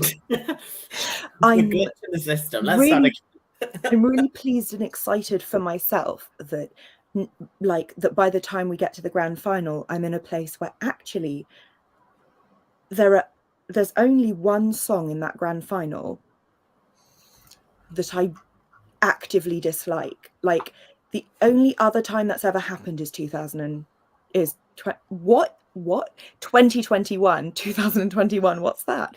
The only other time that's happened is 2021. Usually I hate with a vicious passion at least 5 or 6 songs, usually you don't have to say it, Isabel, but I would love to know what song you hated last year. We don't mention this year, we'll be careful, but last year, yeah. But you don't have to say it. Go on. I'm not even sure what would, I mean, I feel like you already know. I have some suspicions. You already know. I mean, let's put it this way. There were like maybe 3 songs that I thought were not good last year, but there was only one that I hated, and it was Cyprus. Oh yeah. And everyone in the chat actually can testify to this because they were there, and it was the opener, and all of us were like, did she say that's over? Taco Tamale? Yeah, that's my mood. Did she? That's say? No. We blame Laurel Barker for this, and Tim will have my head for that. But Tim isn't here. He can do it. Tim isn't here. Tamale. Yeah, that's my mood. She was just naming Mexican foods, and then like spices. It's like, I'm so spicy. This song is so spicy. I'm going to name some spices and some so spicy. foods. It melts my icy. It melts my icy edges. My icy edges. For sure. You have to finish the sentence. So No, but the way it she melts my sings icy it, it's like, something so spicy. What was it? All this spicy melts my icy edges. All this spicy doesn't make sense. Melts my icy edges, baby, for sure. No, dropping but that's eyelashes not how on she the sang floor. it. She's Yeah. partying so hard, she's dropping eyelashes on the. Tonight we're gonna dance in the party. Dropping But the way eyelashes she on sings the it, all floor. the spicy melts my icy, and then it's like edges, baby. It's true. Like she splits up the sentence. No, in a that's way what I that just makes it said. sound Yeah, terrible. like it's nonsense. But you have to respect that there is a sentence there. Do I have to respect the song though? No. No. All this spicy melts my icy edges, baby, for sure. But all this it's still using spicy as a noun, which doesn't make sense. All this spicy melts my icy edges, baby, for sure. So apparently spices can melt ice now, and also edges. Okay, what are you talking about? It's like somebody put a bunch of AAVE into a word processor, not a word processor, like a meat processor, and then just like kind of whacked a bunch of spice references on top of that. Like listen to truly some is the Spanish Taco Bell music, menu maybe of pulled Eurovision some random songs. Spanish lyrics out, and then like mushed it all together. And like I hate the AAVE meat processor. I hate it because it's fucking Czech Republic 2018 used it. Switzerland 2019, little bit of a gentler use of the AAV meat processor mashup lyric generator, but he's also guilty. I hate it so much, both because it hurts my spirit, but also because it's literally like it's problematic. It's literally problematic. It's like let's just wear some AAV as a costume, but then like we also aren't even going to bother trying to figure out how AAV works. Like it's a fucking language. It's a language. Yeah. You've got to. Okay, this is Isabel rails against nonsense lyrics hour. We're not going to do this. I'm so sorry. No, it's like I know glorious things to do, and God knows I have a busy day tomorrow, but I could do this all night and all day. Like I love hearing your opinions. I love also sharing my own. I'm excited. I love to talk. I'm excited that I am now at a point where I like almost all of the songs, or at least there are aspects of the performance that I enjoy. I wouldn't necessarily listen to all of them. In fact, I definitely wouldn't listen to all of them on the playlist. Like we're probably at a point where it's like 50-50, like maybe half of my faves are, half of it is made up of faves and half is like, it's fine. But I'm not going to, there's only going to be one performance that I will like, that I will not enjoy. Which is remarkable, actually. That's pretty fucking cool. And I'm really excited to see what they do in terms of running order, how they spin it. I'm kind of with Angus though. There are certain songs that if they don't get the flowers that they deserve, if Spain doesn't get a fuck ton of, if Spain doesn't rank top 10, I'll be like, I've lost faith. Yeah, I think if Slomo pulls a say yay, we are. There's no hope for humanity, basically. There's no hope. I do have to say, there's only one song. I will not mention it because I still technically am the person with press accreditation, and we need it for until the show ends. I can say what I want, but there's one song. There's genuinely one song. If it wins, I am going to be distraught. I cannot. I cannot stand it. I do not want it to win. If it wins, I will be logging off. I will be retiring from that Eurovision site for a full month before coming back. Yeah. Drop it in the private chat so we know which one you're on about. But there's a few that I'll be a little upset if they win, to be honest. But nothing that's going to make me boycott the contest, let's put it that way, which definitely couldn't be said of several other years. Yeah, no, definitely. Yeah. I think I'm the same. I think like I obviously we all know our opinions on tonight's interval act, and that's all we're going to say about it. Yeah. I think genuinely. Oh, I know which song you're going to be upset about. Okay, sorry. It's in the private chat as well, so you can. I don't need to look at the private chat. I know. Yeah, I think I'm the same though. I think there's some songs that I'm just happy. Like for example, like Lithuania, I'm just happy that she's in the final. I don't care where she goes. The fact she's even made it in is enough of a reason that is going to spark change now within Lithuania. Lithuania. Good era. There's going to be more Lithuanian songs. There's going to be more like happiness, like all of that. Anyway, but there are some that I definitely need to do well, like Spain, Serbia. I really need Serbia to do well. I feel like it's definitely going to get the piss taken out of it here in the UK, just because we know how Graham Norton is now. I've got hot takes on that, which is probably not too spicy, but story for another time. But yeah, basically, like I'd love Serbia to do really well. I would like it if Portugal does get on the left side of the scoreboard, but I wouldn't be surprised if it ended up like kind of towards the top right hand side. But it again, the fact that they're in there again, it's now stirring the fact, because I followed Festival de Canção all throughout like the semi-finals and everything like that. Like we've been down in the house. So many of them, like they have such quality, and I like. It's good to see it being rewarded, if you know what I mean. So like, I'm just hoping that this kind of builds up that kind of reputation of how fantastic Portugal is at the contest. Yeah. So I think overall I have favorites. There's like one specifically that I'm not too fussed on if it wins, but that's just because, I mean, if you followed our like coverage, you've pretty much should know which one that is. Again, I feel like I don't need to check the private chat. I feel like I know. Oh, sorry, I've just seen Ben's comment. Why do you think EBU wants Ukraine win? Why would the EBU not want a Ukraine victory? I think EBU only, if we're going purely by organization stand, they're of course going to say we're neutral, and I do think on an overall stand they're going to be neutral. I do think that a Ukraine win would create a certain press and PR conversation, which some people in the EBU will find advantageous, and some people in the EBU will not find advantageous. And I think both of them are valid opinions to have. I don't think they'll go for either faction insofar that you want to call them separate factions. I think they'll just be careful. In the end, although Ben's running order will be very telling, and I think there's definitely a point to make of like they can influence the results with the running order. I think that if Ukraine is going to win this year, it will be regardless of the running order. I think Ukraine could win this regardless of the running order, because the thing with Ukraine is either it will get a ton of jury and televote points anyway, or it will not get them. And we have, as people have been making comparisons to Bosnia and Herzegovina 1993, which is actually my favorite song of that year, for example, and some other events where there's a potential for what some people might call sympathy vote, regardless of how good the song is. Like on top of that, we haven't always seen that turn out in the end result. On the other hand, some people have argued, not entirely unsuccessfully, that, for example, Portugal's victory was partially boosted by his personal story. So that's sort of like how much will it be. If it's a win, it's going to be Kalush's win.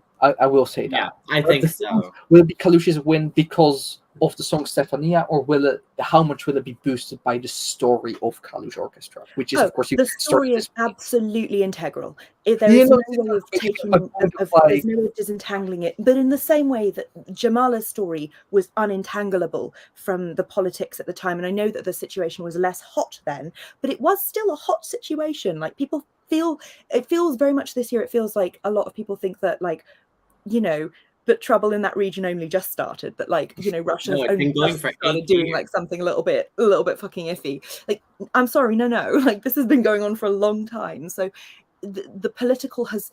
I think I know what you're saying, Ben. I mean, I forgive me if I'm actually getting the wrong end of the stick. I think I know what you're saying, that like the EBU has been like trying to really move away from like any kind of political business, but the standards are different this year. Like whether you support that or not, the standards are different this year.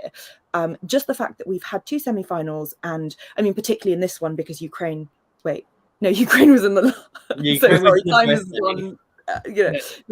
particularly in the first semi-final, but I know also in this one because artists have been, and in the press conferences and in the like the kind of the official interviews and the official content, artists have been vocally saying stand with Ukraine, support Ukraine. And the thing is that we've seen in the past artists saying things like that, not about Ukraine, about other regions. I think I have an idea which one you're on about. I mean, there's more than one actually, Yeah, right? Like Iveta Mukutian in 2016, obviously Hattari in 2019. Like artists have made statements that are pretty much the same, just stand with this, you know, or like freedom for these people or whatever, that have been penalized, you know. And we've seen no penalties this year, so that tells us that this is okay for the EBU. The EBU is obviously fine. Now maybe there are people over at the EBU sweating buckets, sweating bullets, because there is a line that could be crossed, and there, you know, maybe I imagine there's an ongoing conversation about that. But so far, obviously, the line hasn't been crossed, and we have seen quite a lot of political statements. So on the one hand, I think I understand why your question is, I don't see any objection from the EBU to Ukraine winning, particularly given the fact that several other countries have offered to host on their behalf, because it's likely that they wouldn't be able to host anyway. Like maybe it would be a different conversation if like Ukraine would then be expected to host, because you'd have maybe a bit more kind of, I don't know, like political kind of heat around it. But especially given that like several of the big five countries are like possible hosts, Sweden has offered to host, I don't see there being any real opposition to Ukraine winning. At the end of the day, it will just be another Eurovision Song Contest next year. I think what's also interesting to know is I would argue there have been 3 delegations this season that have been the most, like everybody has been very vocal in the support for Ukraine, which is good. And I'm very happy to see that. There have been 3 that would argue have been the most vocal, and only one of them, not counting Ukraine obviously, and only one of them has made it through to the final. That's Lithuania. Latvia didn't make it through. They were the only band, the only competing artist to actually put out a statement officially saying Russia shouldn't be competing or we're pulling out. And then you had Georgia, who delayed their entire music release and video release because of the war in Ukraine. So that shows that, at least from the jury / televote perspective, that's not getting rewarded in that sense. Even though it was clear, it was mentioned, for example, also by Dutch commentators on both tracks, that City Zeni said wanted to boycott Russia, and that Georgia released the music video at first without an actual video and just with the statement. And there were other countries that made statements that, because people end up voting for the song and the act on average. Right, so, but I mean, I think it's worth mentioning that there were broadcasters that didn't just say we condemn it, but that said we won't participate. There was Finland and Estonia. I thought Sweden did as well, or one of the Scandinavian countries. Finland definitely did it. Finland and Estonia 100% did. Sweden just condemned their participation. Yeah, it's not as strong. And Netherlands said they would consider withdrawing. It was something like that vaguely, but but definitely. But I do think there's something to be said about that. We see that actively the bands and delegations that were most vocal, which just genuinely the group itself, weren't necessarily rewarded for. Reward sounds wrong, but I think everyone knows what I mean with that. It's not necessarily being pushed by the EBU in that sense. Yeah, I don't think I mean, I could be completely naive, but I don't think the EBU is pushing a narrative. I mean, I don't see it anyway. They're an apolitical organization. They wouldn't want to sort of be seen. They can't be seen to be, can they? Yeah, and I mean, the perception within the EBU. If that's good or not is another question, but they are very, very deliberately hands off. The fact that they even took any action at all this year is basically unprecedented. I mean, it's not totally unprecedented, but it's like pretty unusual. We were pretty surprised based on also historical actions or inactions. The only time it's ever happened before was in 1993, when they literally expelled Serbia and Montenegro because of what was going on in Bosnia. Yeah. So, it's very rare. Yeah. There's some countries that got to compete or are still competing that we could also point towards that should maybe be going forward. That's time out. I just want to pick up on Angus's note about how it could go for Ukraine, because I know a lot of people think it's a given that they'll win, and the thing that's up in the, I think they're winning the televote hands down, and it'll be really interesting if they don't. It'll be really interesting, because, and the thing is that won't be because the song is the best song or the performance is the best performance. I'm sorry, I don't buy that. It's just not. it will be because people are, you know, really fucking feeling for Ukraine. And that's fine. Like, it's valid that people are feeling their feelings. You can't separate, it's not just a song contest. You can't separate the songs from the people singing them and creating them. You can't. No one ever has. You know, like, would I love Heroes as a winner if Mons wasn't, you know, my absolute dream Euro husband? No, of course not. Let's be real. We're people here. We have feelings and hearts and other things. But yeah, the thing that will be interesting to see is whether the juries feel that they want to put their names behind high points for Ukraine, which will definitely be perceived, whether or not they are, will be perceived as, you know, kind of politically motivated sounds calculated. I don't mean that. I mean, like, will be perceived as like a solidarity move, or whether they would rather really steer clear of that and be like, we don't want to kind of diminish the idea that we're here for artistic integrity only. We could see a situation where we have Ukraine winning the jury vote. We could see a situation where we have Ukraine last with the jury. Like, either is possible and everything in between. I think what's also important to know is that the juries do get specific metrics to rank the songs on, and every year there's a lot of discussion about it. But some of them, and I think especially for Ukraine, what's, for example, relevant is that you are supposed to specifically consider the staging of a song. And regardless of what you think of the quote-unquote actual objective quality insofar that exists of any staging, and Ukrainian staging in particular, the social, the cultural, and the political context that we are in is going to influence what you might think, because both from the more, if you look at more objective measures, but also it's completely fair to say like, oh, this song is current in a certain way, it's responding to current affairs, or it's about current affairs, so I'm going to give it a higher rate. I mean, I still know whether we think it's fair or not. In 2018, a lot of people, at least in the Netherlands, said that Israel won because of it's the first Me Too era Eurovision.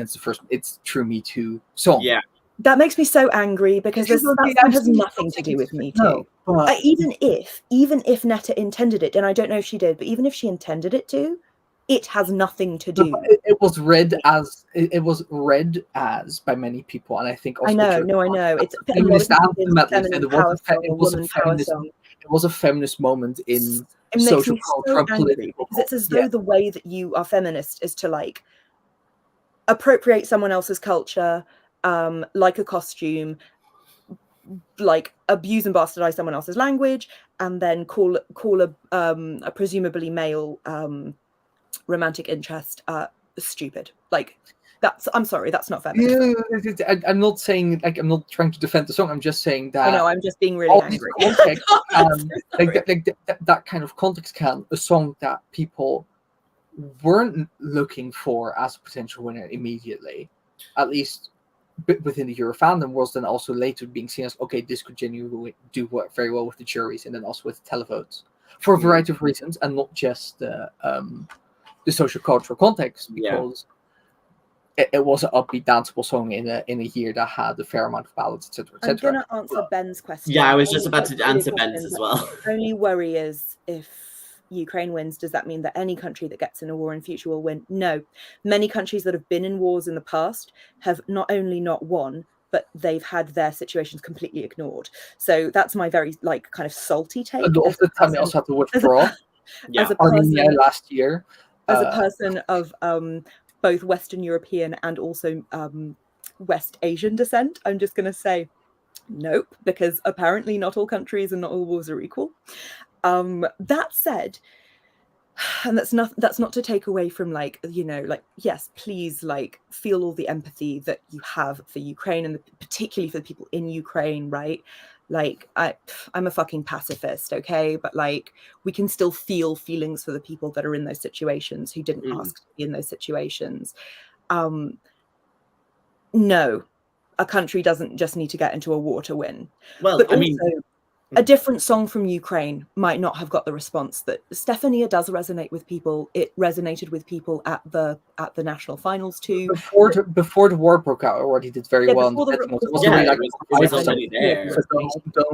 underestimate. Love a song that's dedicated to someone's mum. It is anthemic. It's got this it's sweet. It is sweet, and they seem like sweet lads. I have a lot of problems with them. That makes it sound like I've literally got personal beef. I don't yet. I mean, Igor's photography account follows me on IG. Hey Igor, hit me up. Oh, wow. Want some beef? Come for me. Wrong. I'm so sorry. It's so late. I'll let you out if you continue like this. Yeah, no. no. It's an interesting thing because like obviously like the whole premise of like, oh, like if someone's having a poor like in a war, then that's obviously not going to jeopardize things. There are also countries, for example, that are in very tough political positions right now. So for example, let's look at like, for example, if Hungary ever came back to the contest, you know, do you think people being like, would that trigger something? Or if we go back Armenia. or Armenia or Azerbaijan, again, that, I mean, that's putting people's lives in danger. And it's like, should we be boycotting it based on that as well? And also, let's just scroll back to like, you know, the sort of the war of revolutions, like the revolutions of like color, basically. So for example, like the Orange Revolution in 2004 in Ukraine, that obviously that their war, so the revolution song was submitted to the contest and that came bottom 5. So, you know, political situations don't necessarily like contravene like the situation, you know what I mean? Like it just comes down to what's going to stick in people's minds on the night, what connection will they make with that country, and will that result in a vote? I'm talking about this because I did my dissertation literally on this subject, which is literally about like, but honestly, like, we have a scholar and a philosopher. You know me. Hi, it's me. And then we have our international scholar, philosopher, and a thirsty bitch walk into a bar.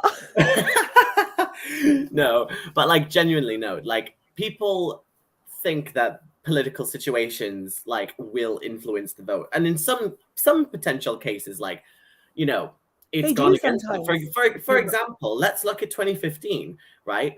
Let's look at Russia coming second, sending a peace ballad literally a year after annexing Crimea, and, you know, facilitating the sort of creation of the DNR and the LNR. Thank you. Oh, but don't get me started on Russian Eurovision post-Russo-Georgian war, because I have very strong opinions about that, and I'm very upset. But well, there you go. A peace ballad, and Georgia was disqualified. Yeah, anyway, and so it's this whole sense of, you know, this whole idea of allowing things to take part and not allowing things to take part is in their actions in itself is political, right? So there is obviously like political elements to everything like that, but when it comes down to it, it just comes down to what people feel on the night. So, you can't predict it. You can't be like, I mean, and I don't know who would ever do this, but you can't be like, hey, we're not doing great in Eurovision. Should we start a war next door, but make it look like it was them starting a war on us? I mean, by that metric, no one's going to do that. I mean, Russia 27. Just not how people. That's not how politicians think, right? I don't think Eurovision is that important to anybody with real power. But also, I mean, the Daily Mail will claim otherwise, and if the UK does well, they will say we're being rewarded for how we're helping Ukraine, and if genuinely, we're that is the narrative that's being set in the UK right now. I just think you can't, I mean, it's not even that I think, it's that I know, we all know, you can't predict the outcomes. Every year there are hot favourites that crash out in the semis, or there are, you know, hot faves that never make it to the semis, or every year something happens that shakes our understanding of how Eurovision works. You can never predict it. Exactly. And so if Stefania wins, if Ukraine wins this year, a lot of people will be really happy, because like they'll feel like Ukraine deserves some joy and some and a lot of people be happy because they'll think that Stefania is a good song that needed to win, that's the best song this year. Like there'll be lots of people that are happy, there'll be lots of people who are like very disappointed. It will spark a backlash. Loads of people will cry sympathy voting, and they'll be right, because there will be sympathy voting. Like, just being realistic, that is how we work. We sort of feel things and then we vote. And some people won't be happy with that. Does that need intervention? No, I don't think it does. Like, it will be a year that was really complicated, and that where, you know, like if Ukraine wins, it will be a year that was like where you have to look at the thing is, to a certain extent, it's like this every year. You can never just look at the winner to understand why it won. You have to look at like the music scene at the time, the mood at the time, the global mood. And yeah, that includes like who's at war, who's at peace, what's going on culturally, you know? Nothing exists in a vacuum. Point of biggest injustice about all that, and which still what really grinds my effing gears. Armenia, Armenia and Azerbaijan 2012. So in 2012, Azerbaijan hosted, and Azerbaijan and Armenia have been in at war with each other. War. Sometimes it's called like a frozen conflict because there's nothing happening, and especially in recent years, it's been holding up again. But in 2012 specifically, Armenia was intending to participate. Then Azerbaijan was like, "Oh, we can't guarantee your safety, so F y'all." And then Armenia got a fine when they were basically told you have to pull back because we can't guarantee your safety. Armenia then got a fine for pulling out of the contest too late. Because they were far enough down the line. Azerbaijan finished fourth. Nobody gave a toss. No one gives it, and it's because Armenia and Azerbaijan are in the Middle East. They're not in Europe, and so Europeans don't give two shits. Sorry, no, it's a very valid argument because, like, I say this out of anger because I too am from West Asia. I'm half Iranian, so it makes me very, very upset that I love people caring about Ukraine. It makes me really upset that they just don't have that same energy for people who aren't so close to them. Yeah, I don't think. Look. And I think we should mention this. Moldova has a region which is being supported by Russia as a breakaway region, Transnistria, which especially recently has been in the news for potential shenanigans coming in the future from Russia. And based on that, we would say, oh, Moldova should be getting a sympathy vote. And I can already tell you that Moldova is not going to get a sympathy vote. So... Yeah. It's also about the narrative of the time and the narrative in Western Europe. Like, that's fundamentally what it is at the end of the day. What is the narrative? And we don't control that.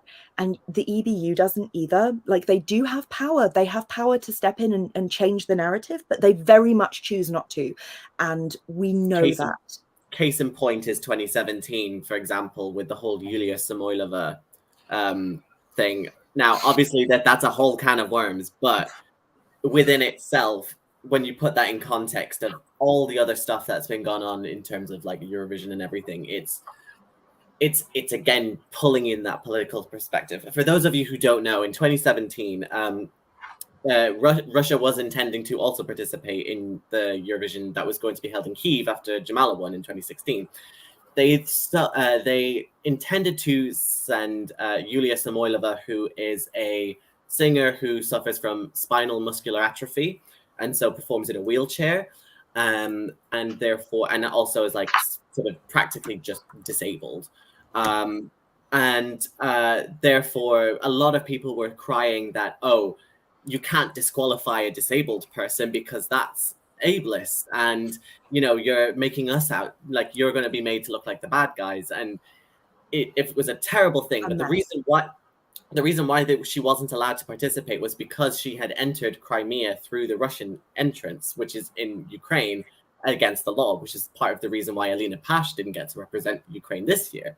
So the EBU offered to use different kind of things. Like, they offered that she could perform by satellite, which is the first kind of like thing that we saw that would potentially was like a live on tape almost, which is kind of interesting now looking back on it, but story for another time. They offered all of these things, but for Russia, that was just not enough. They wanted to have that moment of like, oh, we are we are being discriminated against because we are trying to be open and liberal and all of this, and we're being forced back. And it's just the worst kind of tokenism, the worst kind of like use of someone's like actual life, story and like life narrative for like political gain. And I know some of them are out there for the Yulia Samoylova truthers of like, oh, she would have done amazingly. Don't forget, next year she was sent to Eurovision and she finished 15th in her semi-final and she was the first Russian person to not qualify for the final. Yeah. So when it and I guess when it comes down to it, people will care more about Ukraine because it's closer to their doorstep.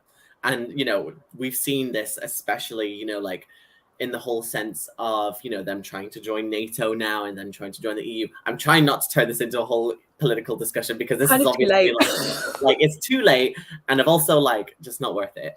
But like genuinely, like Ukraine is trying, it's on a path that's trying to go more Western. So people are trying to treat it as if it's a Western country almost. Whereas in like Armenia and Azerbaijan, people won't care about it because they're just being too busy, like, it's too far off their radar. It's so funny, isn't it? Because I mean, we're talking about Armenia and Azerbaijan literally are in the contest. Like they aren't that far away. They're sort of on the border of Europe and Asia. They're in that sort of little area, and yet they're still far enough away that people don't necessarily know where they are on the map. They don't know where to locate them. The other thing with Ukraine is like there are lots and lots of people who are like maybe kind of Ukrainian heritage who live in Poland, right? And Poland we know is in Europe, like it's just it's a much more, all of borders are always more fluid than we think they are anyway. Ukraine is literally closer, but also the people are like, they're the same as us, right? And let's be completely transparent here. I'm not the first person to say this by any measure, but also like, they're white like us, aren't they? They're white, like they look just like, it's disgusting, but like we've heard literal politicians and journalists say on live television exactly those words. Like they could be us, they look like us.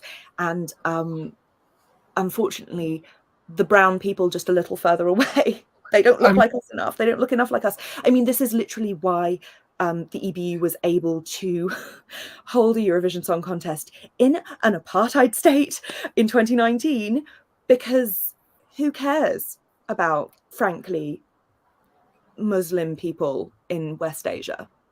Yeah. Can I also say how political, how political it always, because so in 2014 the EU signed or wanted to sign a certain declaration together with Ukraine about just the association agreement. Yeah, the association agreement. And the Netherlands came to a referendum, and basically they were like, Ukrainians are too different from us. We cannot. And that's why people voted against it, because it was a massive campaign of Ukrainians are too different from us. They could never integrate. We don't want them here. We already have.